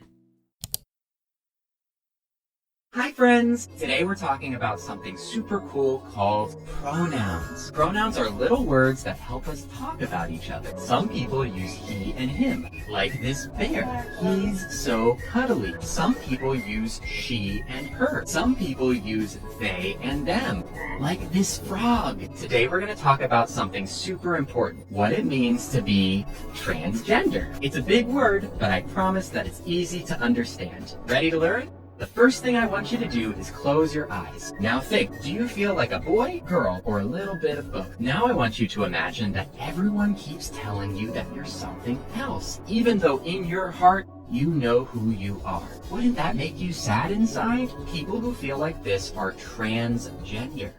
This chair keeps moving on its own, and it's really driving me insane. Granted, I found it in the trash about 5 years ago, so that's probably on me. Given the almost immediate backlash Lilia received once these videos of hers went live, I think it goes without saying. For one reason or another, users online were rather upset with Lily for educating children on pronouns, with many citing that they didn't want their children to fall victim to the boomer boogeyman virus, the woke ideology. I completely hear you, but, you know, respectfully, grow some actual thick skin, you fucking infantile Neanderthal. So many users in these comment sections, literal grown adults mind you, act like words are going to infect their children like the flood from Halo. It like unironically gives me secondhand embarrassment. So if the issue isn't the basic education of pronouns, then what is the glaringly obvious reason for all of this being problematic, one might ask? And that is a great question that we need to expand upon and do a little bit of comparing apples to apples.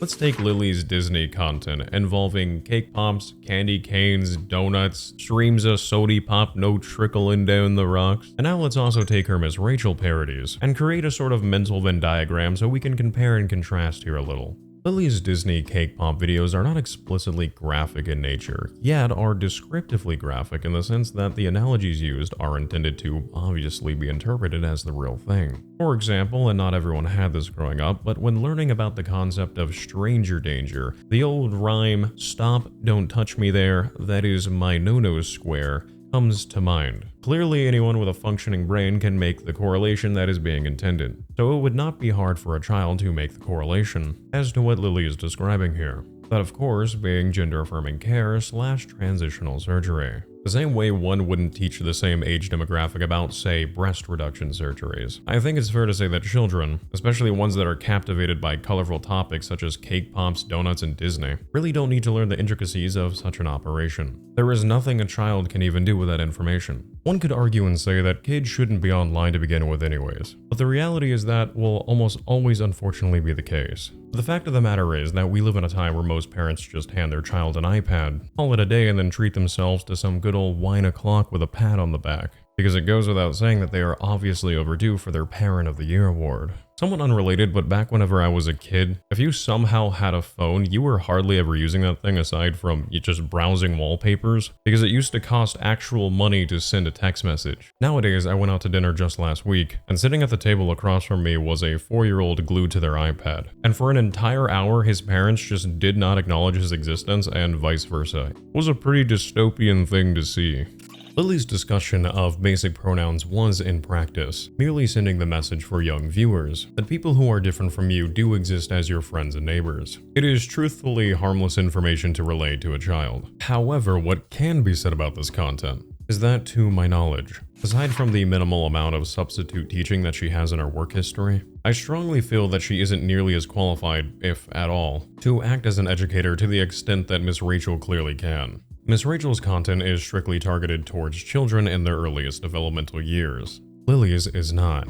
Lily is an up-and-coming OF model, something she openly shares even on her main public account. Which brings you and I up to my third and final component that I've been building up to, as to why I believe Lily is being so incredibly reckless, with stepping into the realm of content that is clearly geared towards minors. That reason being, the hazardous crossing of audiences. Recommendations and For You pages are interesting little things. Chances are you yourself were recommended today's story based upon what you watch in your day-to-day. The same applies for any website or social media platform. That's model is designed for maintaining user retention. For example, when you watch and like a TikTok or search a specific keyword, the engine understands what you're interested in. Therefore, it is more likely to recommend you content from that user or subject. Now let's take a hypothetical demographic of children who are watching Miss Rachel, or any other form of educational content that could be likened to that of Miss Rachel's. We could just as easily use her Disney content and an adjacent analogy. That is a much more broad subject and can reach a wider audience arguably, whereas the Miss Rachel parodies are clearly intended for a specific age demographic. So this is my hypothetical child Darquavius. Let's say Darquavius gets recommended the pronouns content, or I as a parent see the pronouns content, think it's fine, and I allow my child to follow this individual. Now let's say Darquavius or I watch this pronoun content start to finish. Now in this hypothetical, Darquavius now goes by they them, they have been indoctrinated, they are lost to the woke media, goodbye. I can always make a new child. So TikTok has now recognized their behavior, how long we watched for, and starts to provide us with more content from this creator, i.e. Lily. The next day as I or the next day as I'm scrolling on TikTok, this comes up on their For You page. And while I obviously have to blur this out, it is her showing off her brand new adult fun time device to her viewers. You know, the one she needed for her recovery, apparently. Or you have content such as where Lily will dress up in school uniforms with fishnets in response to a user asking something along the lines of, "Does it jiggle?" by performing a demonstration for her audience. Let's say you and I go have a little bit more fun over on Lily's Instagram page, and we can take these hypotheticals just one step further. Say I was recommended Lily reading children's books on my feed. It would take me a total of 4 clicks to get to her account page from the video. Click on her links, click on the Spicy Things tab, as it is the first link provided, then be redirected to her OF page with a description that reads as the following. Seen me on the internet? Why yes I have. Reading children's books actually.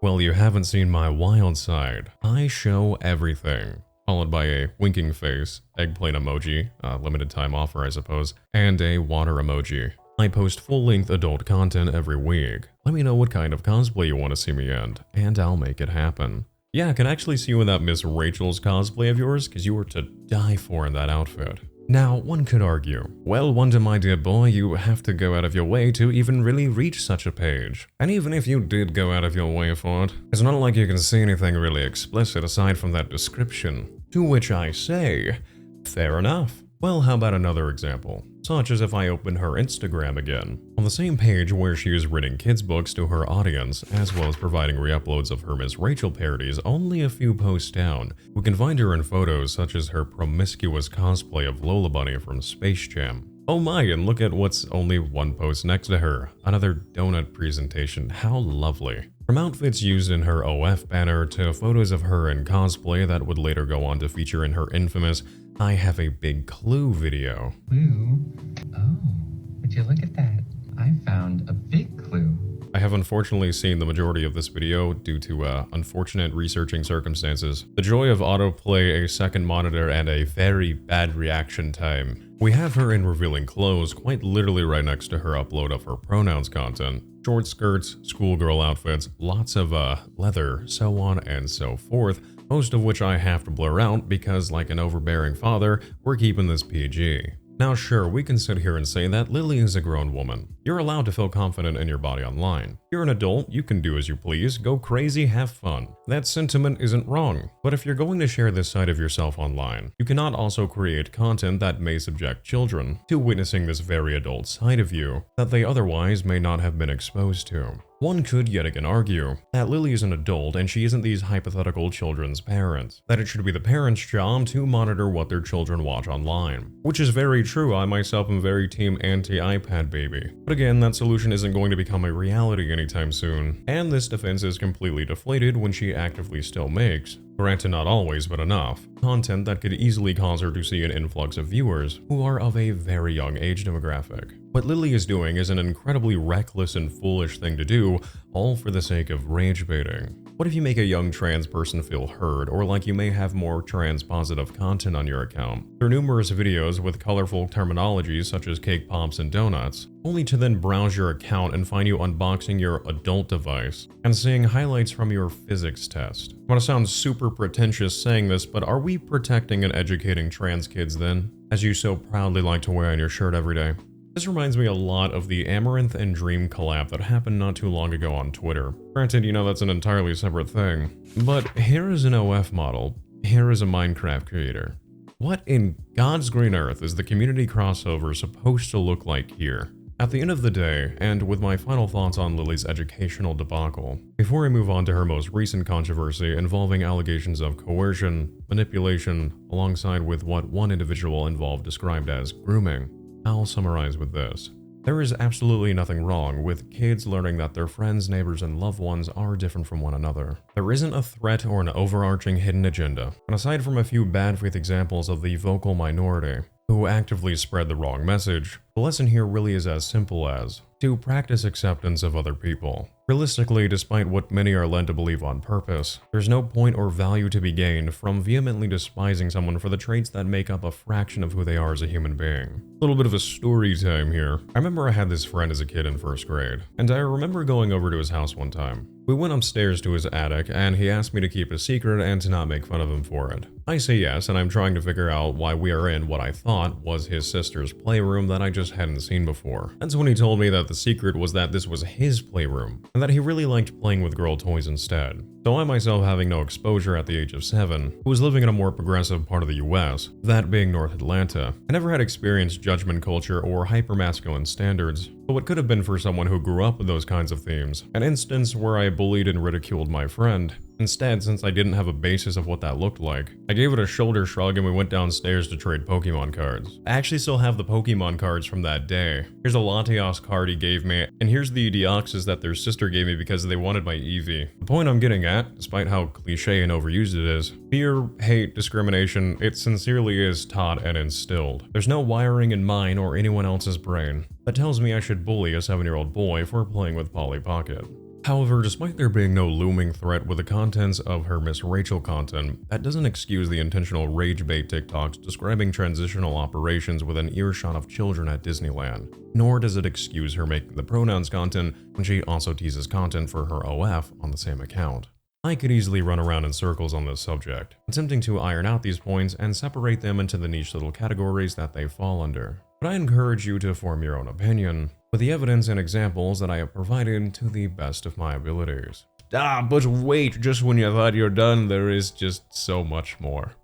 Before long, Lily's never-ending streak of enraging the communities of TikTok in order to line her pockets and raise awareness would reach never-before-seen heights when another fellow trans TikToker by the name of Bean, aka Colleen, came forward with their own experience that they felt had greatly disturbed them, involving Lily Tino attempting to land an OF collab together, despite Colleen being married and monogamous, knowledge that was already known to Lily prior, as Lily was launching her new career on OF and could use the extra help getting it off the ground. So essentially hoping that you can use your friend for your own monetary benefit, and not recognize the desire to utilize the friendship for your own personal gain. A bit of a classic maneuver. On August 9th, 2024, Colleen would upload what would eventually grow into a 3-part expose where she would describe how she had first met Lily, and how their friendship had eventually fell into utter turmoil. In this initial TikTok of Colleen's, she can be seen in tears describing how she had first met Lily through their wife, who shared with her that Lily had been facing swaths of backlash online for being who they were, which her wife felt that Colleen could relate with given her own struggles with being a trans creator on the platform. This naturally led Colleen to attempting to befriend Lily, which, for several months,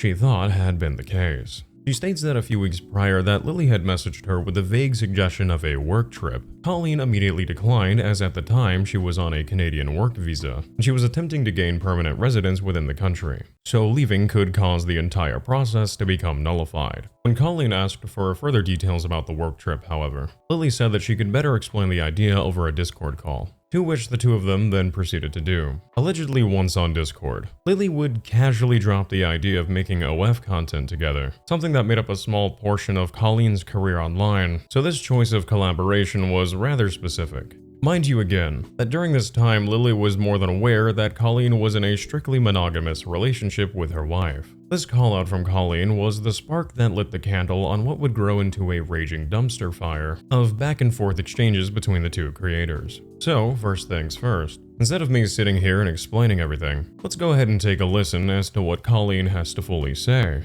regarding her experience with Lily Tino. I've been debating making this video for weeks now, because I was just trying to rack in my head whether I was overreacting or not. But I felt so weird in the moment, and I still feel really weird about it. And if I could save one person who may be a victim in the future, that'd be great with me. A few weeks ago, Tino tried to coerce me into having with her using her status as a trans influencer with my wife sitting right next to me. I was first introduced to Lily by my wife, who was a member of her Discord server, and she would always tell me about all the hate Lily would get, and I eventually just had a soft spot and was like, hey, let me contact Lily because I understand how bad it can feel to have the hate mob on you as a trans influencer. And then cut to a few weeks ago, Lily messaged me with the idea of, do you want to go on a work trip with me to Las Vegas? And I tell her immediately no, because I'm on a Canadian work permit, and the moment I leave Canada, it goes null and void. It's not good anymore. But then we hopped on a Discord video chat, and she was still really insistent on wanting me to get to the US ASAP so we could meet together. She really wanted to know the nitty-gritty of why I couldn't currently come to the US. Meanwhile, I'm just wondering, why is she so urgent about this? Then she just pops out with a bait and switch of, oh, I wanted to actually go to Las Vegas to do OF content together. My wife is sitting literally right next to me. Lily is fully aware of my wife JC and how we're together and how we're monogamous. I never hinted to Lily that I was interested in anything like that, and I'm wondering why she assumed I would just agree to it immediately if borders weren't an issue, because no, I would not have agreed to that under any circumstances. We didn't have that kind of relationship at all, me and Lily. So after our call, I'm just sitting there very exhausted, wondering, why do I feel so bothered right now? And I think about it over and over and over again, and I asked JC, did Lily just actually harass me? Is like, I don't know, like, if I could get you to imagine this, it's like if you had a coworker and they just randomly ask this to you. That's how it feels. It's very inappropriate. And listen, I have an OF too, and I have plenty of friends that have OFs too. But the thing is, collabs usually don't work this way. There's always a mutual respect there. And they both already know before the pitch even happens that both parties are even open to a collab. I never did a collab with another trans influencer, so I don't know why she would even get that idea. But for me, this just feels like Lily does not know boundaries at all. And X is just a toy to her. After this video of Colleen's was posted to TikTok, users did not hesitate to flood Lily's page, demanding answers and to hear her side, which Lily then obliged with in her own response. In her response, Lily defends herself by saying that she had first met Colleen when she was going through a rough time in her life, which is accurate between both users' stories. Lily was more than aware at the time that Colleen also produced OF content on the side and already had her own niche audience on that platform. Lily saw the benefit to this and decided to reach out to Colleen about the idea of collaborating so she could kickstart her own career on the website as well, citing how this could result in a good financial investment for the both of them. Which, realistically, and it sounds pretty bad, but it's just the fact of the matter when you're taking in actual business collaborations. I don't think she was exactly wanting to make Minecraft gameplays with Colleen here. So when you're just starting out and you need someone else's audience to boost your presence on a separate platform, you at that time, from a strictly business standpoint, are not providing an equally beneficial value to that collaboration. If you want to collab for fun, that's completely fine. Not everything's about money or clout. But in this instance with Lily, it was. Much to Lily's disbelief, some people actually have friends because they like them. Also, this isn't Unis Honest, this is OF content. Not exactly something you do with the pals, the good old friendos for funsies. Or, you know, unless that's just your kind of thing. Together, let's refill our popcorn buckets, or grab another one of those 50 half-neglected water bottles sitting in your room. I know what kind of person you are. And let's eagerly take a listen to Lily's defense to these allegations on screen now. I'd like to start with some context about Colleen and I's relationship before all this happened. So last April, I was going through a really tough time, something that actually I learned Colleen had also gone through before. She reached out, was really supportive, really nice, and honestly, her support was one of the reasons that I was able to pick myself back up and start creating again. From there, Colleen and her partner were super involved in our community. It was great to have them. Over time, we became friends, and like any friend, I would always post something nice in her comment section. I didn't have a crush on her, I was just a friend from the fan section saying, "Go Colleen." Now, independent of Colleen, I recently decided to start making a new kind of content. One of the things that I thought would be helpful to kickstart that effort would be to collaborate with people in the same space. Colleen is in that space. For the record, collaborations are super common among any kind of social media creator, be it this kind of content or other kinds of content. I'd encourage you to think about all the times you've seen two content creators come together to partner on a video. It happens all the time. And since I've been wanting to go to Vegas a lot on my own, I figured it would be cool, 2 birds with 1 stone, get a couple friends, go down, do fun stuff, and also make it a little more worth our while, do some collaboration on content. Colleen seemed like a good person to ask because she already does this kind of content for a living, so I didn't think it was an out of left field ask to say, hey, this thing that you do for work, I'm starting to do it too.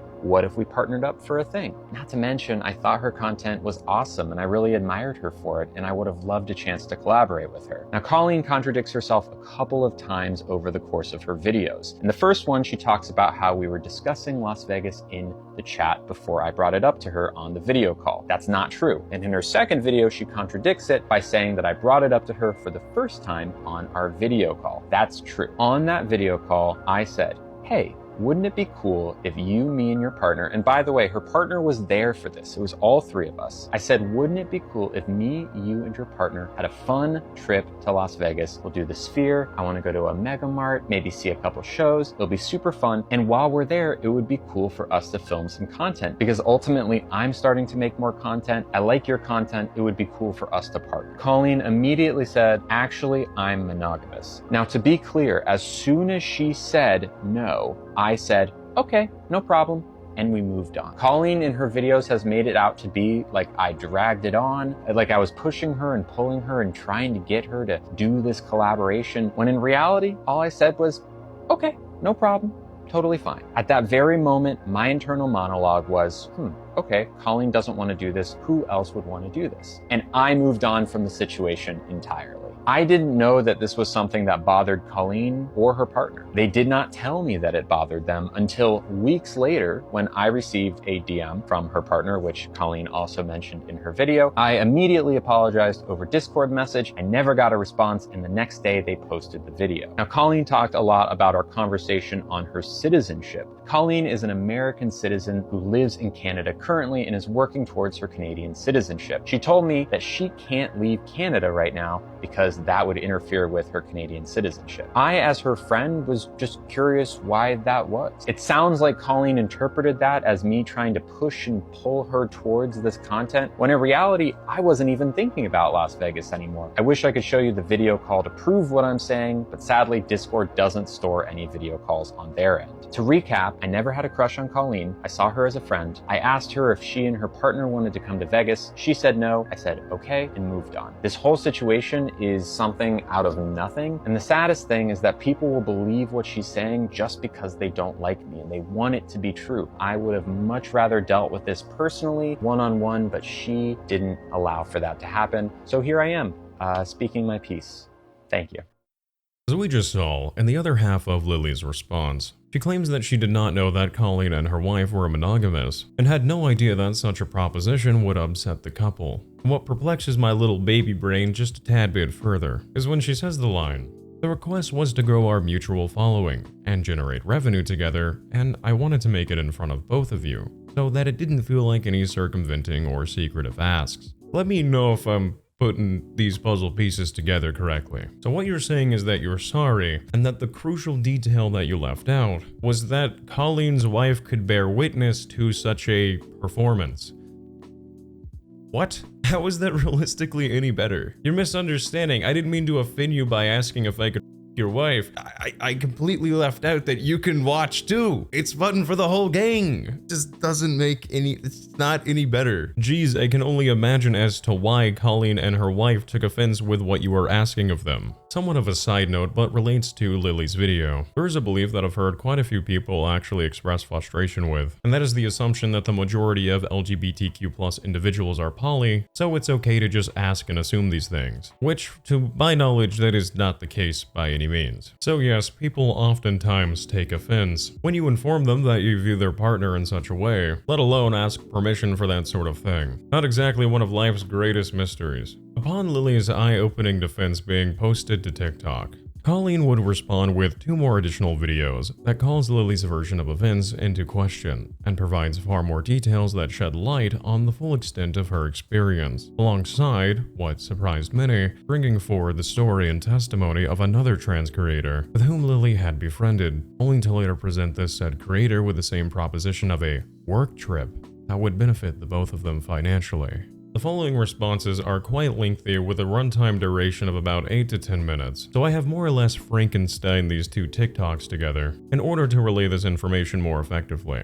With that said, let's you and I go ahead and take a look at what Colleen had to further share with the internet, because there's quite a bit more to this story than we have initially been led on to believe. Hi. Sorry it took so long, but I had to really gather my thoughts because when I uploaded my video yesterday, Tino decided to react to it on her live stream. She ended up sicking her entire fan base on me, which was not very nice, but I'm ready.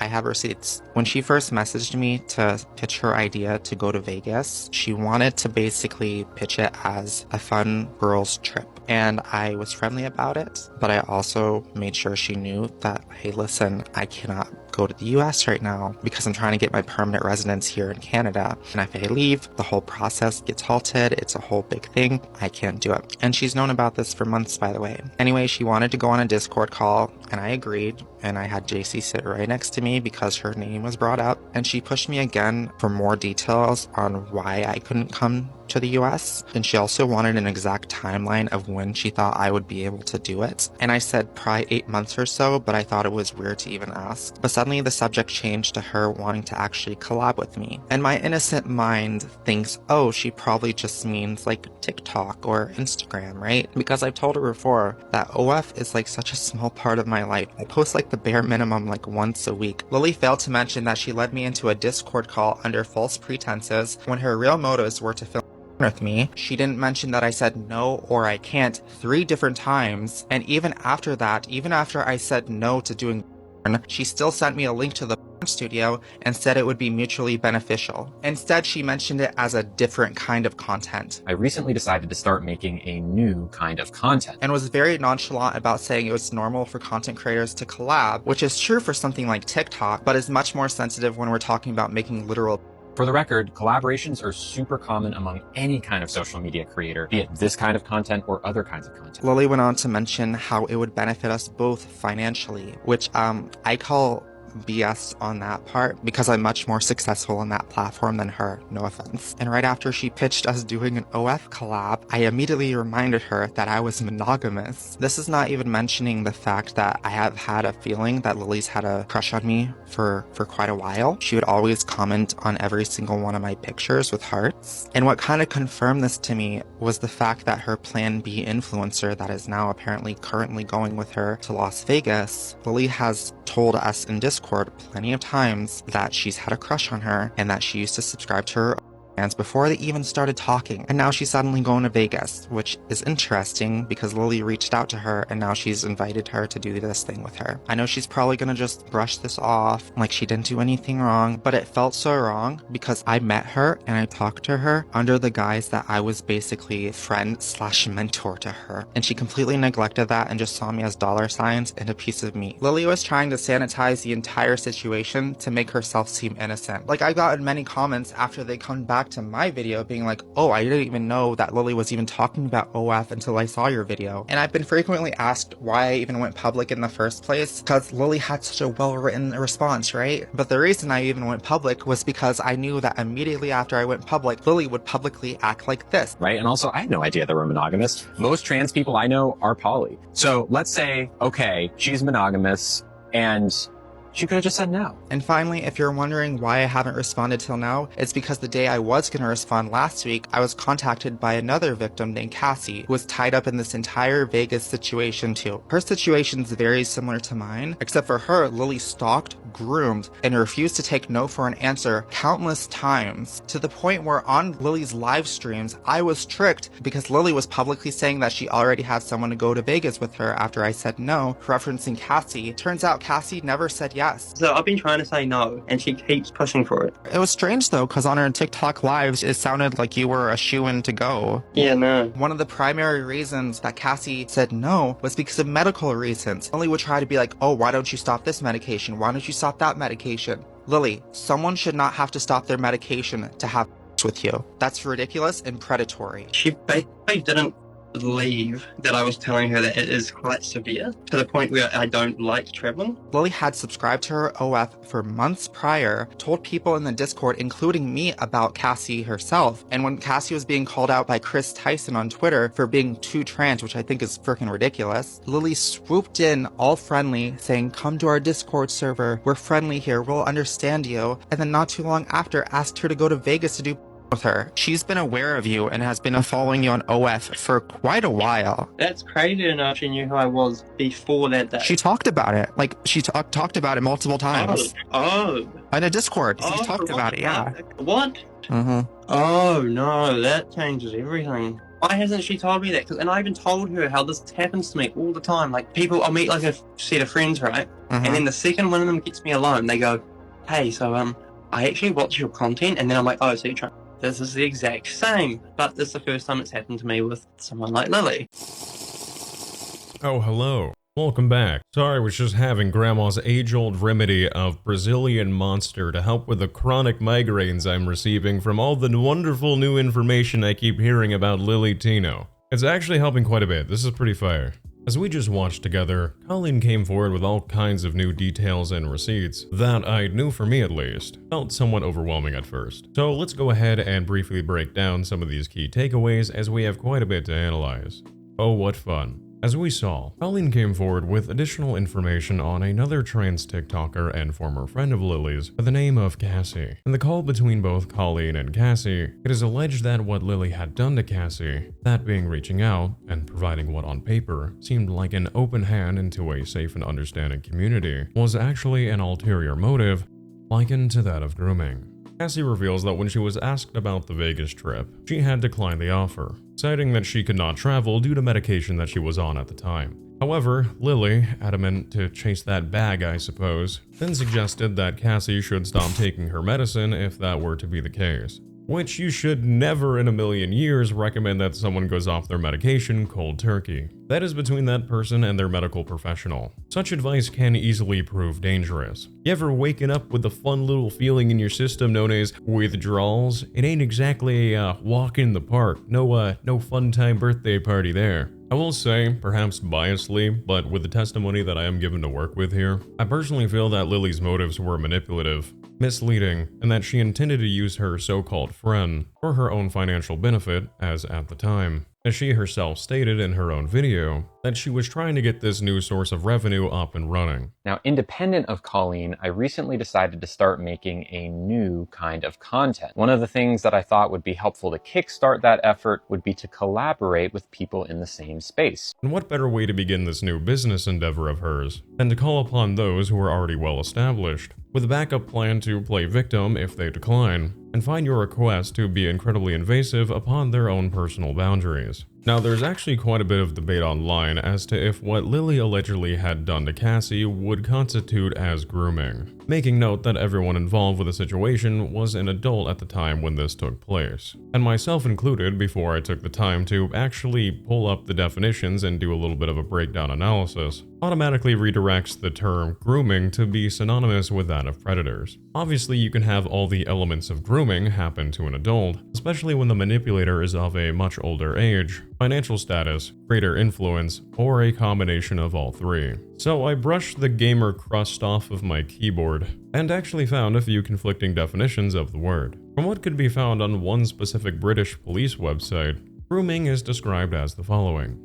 Grooming is when a person builds a relationship with a child, young person or adult who's at risk, so they can abuse and manipulate them into doing things. The abuse is usually or financial, but it can also include other illegal acts. This, in my eyes and personal belief, once more given the anecdotal testimony, would lead me to find that Lily's actions would actually align with that of grooming. Yet there are also other websites that can be found that are specifically designed to educate people on such matters that make no mention of adults when breaking down this definition, focusing on minors being the sole target. Despite what you feel the proper terminology of what Lily's alleged actions should fall under. When hearing Cassie's story about how they felt Lily had befriended them under false pretenses, well aware that they are within a vulnerable demographic, it makes this next piece of information that was found on a web archive all that much more concerning.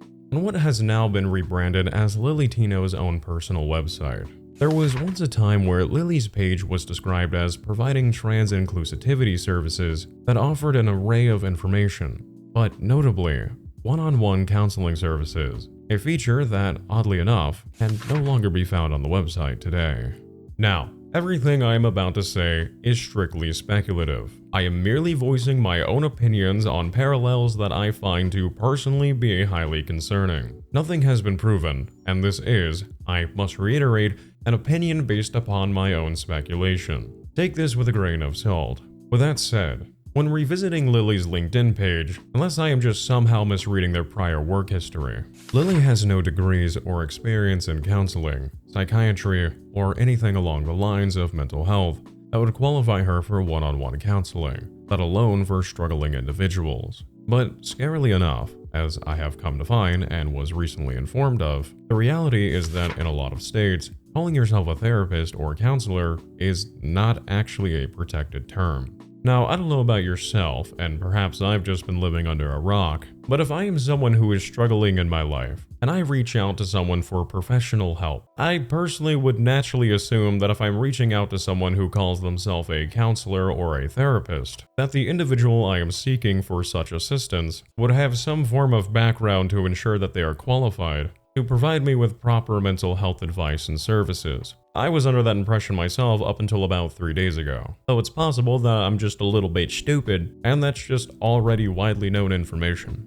When I take the wonderful idea of Lily assisting and giving advice to others, extending a helping hand so to speak, to those who could have potentially reached out due to their declining mental health, struggles, etc. And then I think back to the allegations where Cassie felt that Lily had done just that, only for it to end with her being pressured to stop taking her medications, followed by encouragements to make OF content with them. I can't help but to, in my strongest opinion, find those two parallels to be nothing short of concerning, if not outright deplorable. In my belief, Lily is not qualified to help people on a one-on-one basis, especially those within her own community, with whom she actively casts aside for rage bait, so she can rake in that sweet revenue every month. Protected title or not, at no point should Lily have ever assumed that she could roleplay as a counselor for those struggling and in need. In my opinion at least. But as we have seen, and will most likely continue to see, at the end of the day, Lily could not really be bothered to take any of this into account. With how she displays herself online, the perception heavily leans into someone who has created the perfect storm of never-ending controversies, only to come out even further on top every time. Lily truly lives for herself.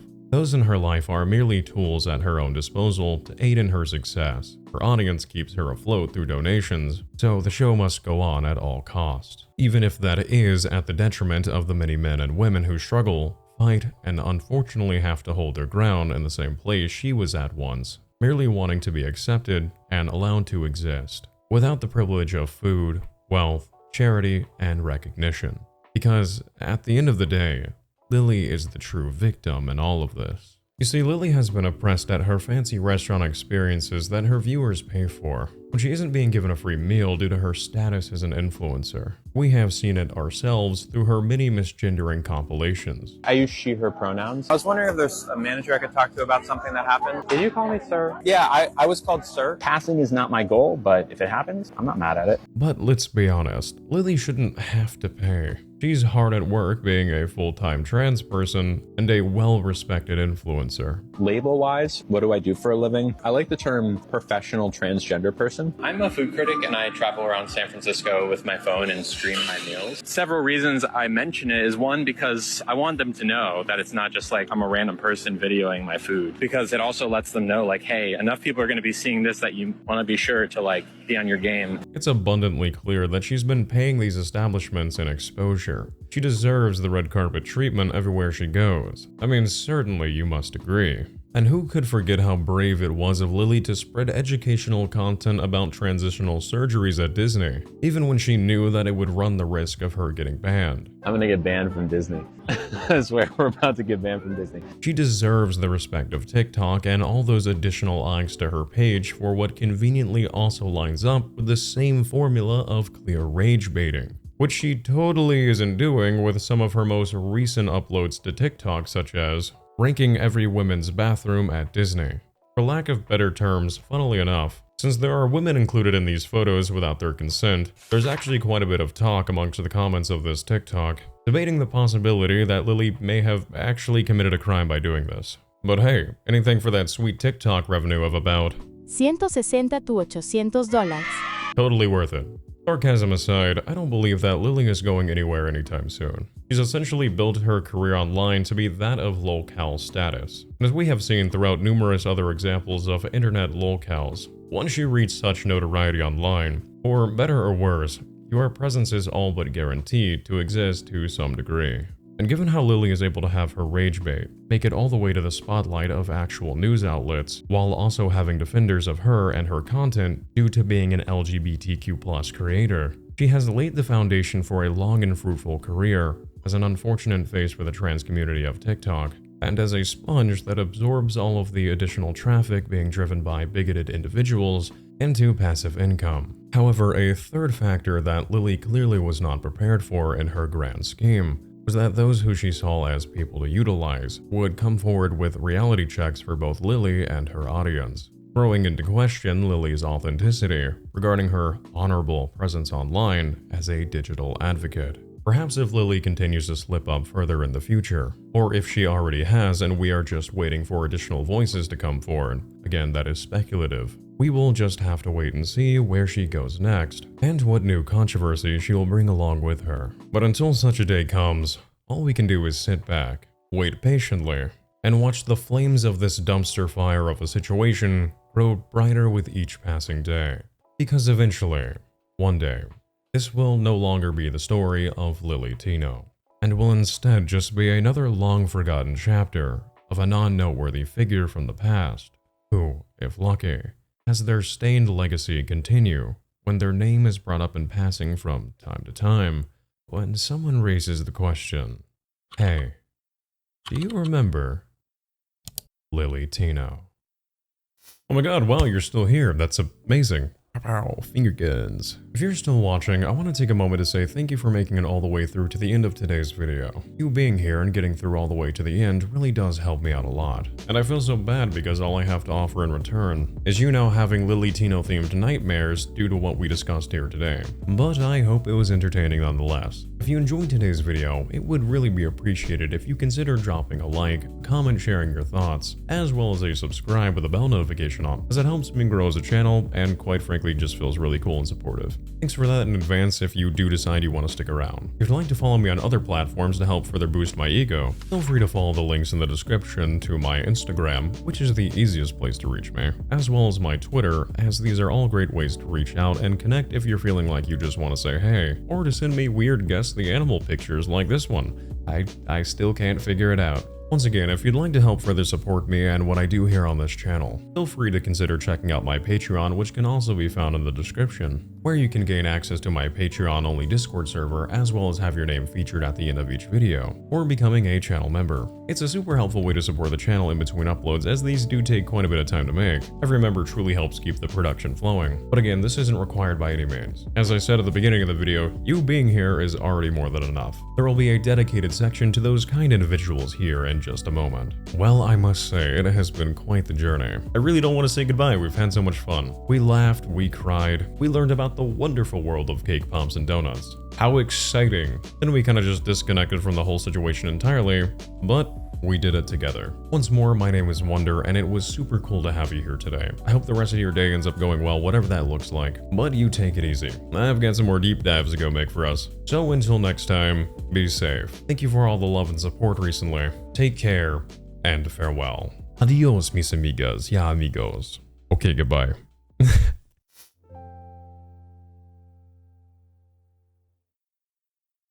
If you're still here, I'd like to take a moment to express my gratitude to my kind-hearted supporters over on Patreon. I truly am forever grateful for your generosity. I know times are rather tough for a lot of people right now, so for you to support me in such a way with everything going on in the lives of your own, I really can't find proper words other than thank you. I'd also like to give another warm thank you to the high-tier community members such as J. Jackson Hall, Goth Barbie 3000, Amanda Barnett, and Ellis Hurd. And an extra special thank you to Alice Beth and Hatter for their highest tier subscription support. You all have my expressive gratitude. Thank you, be well, stay safe, and good night.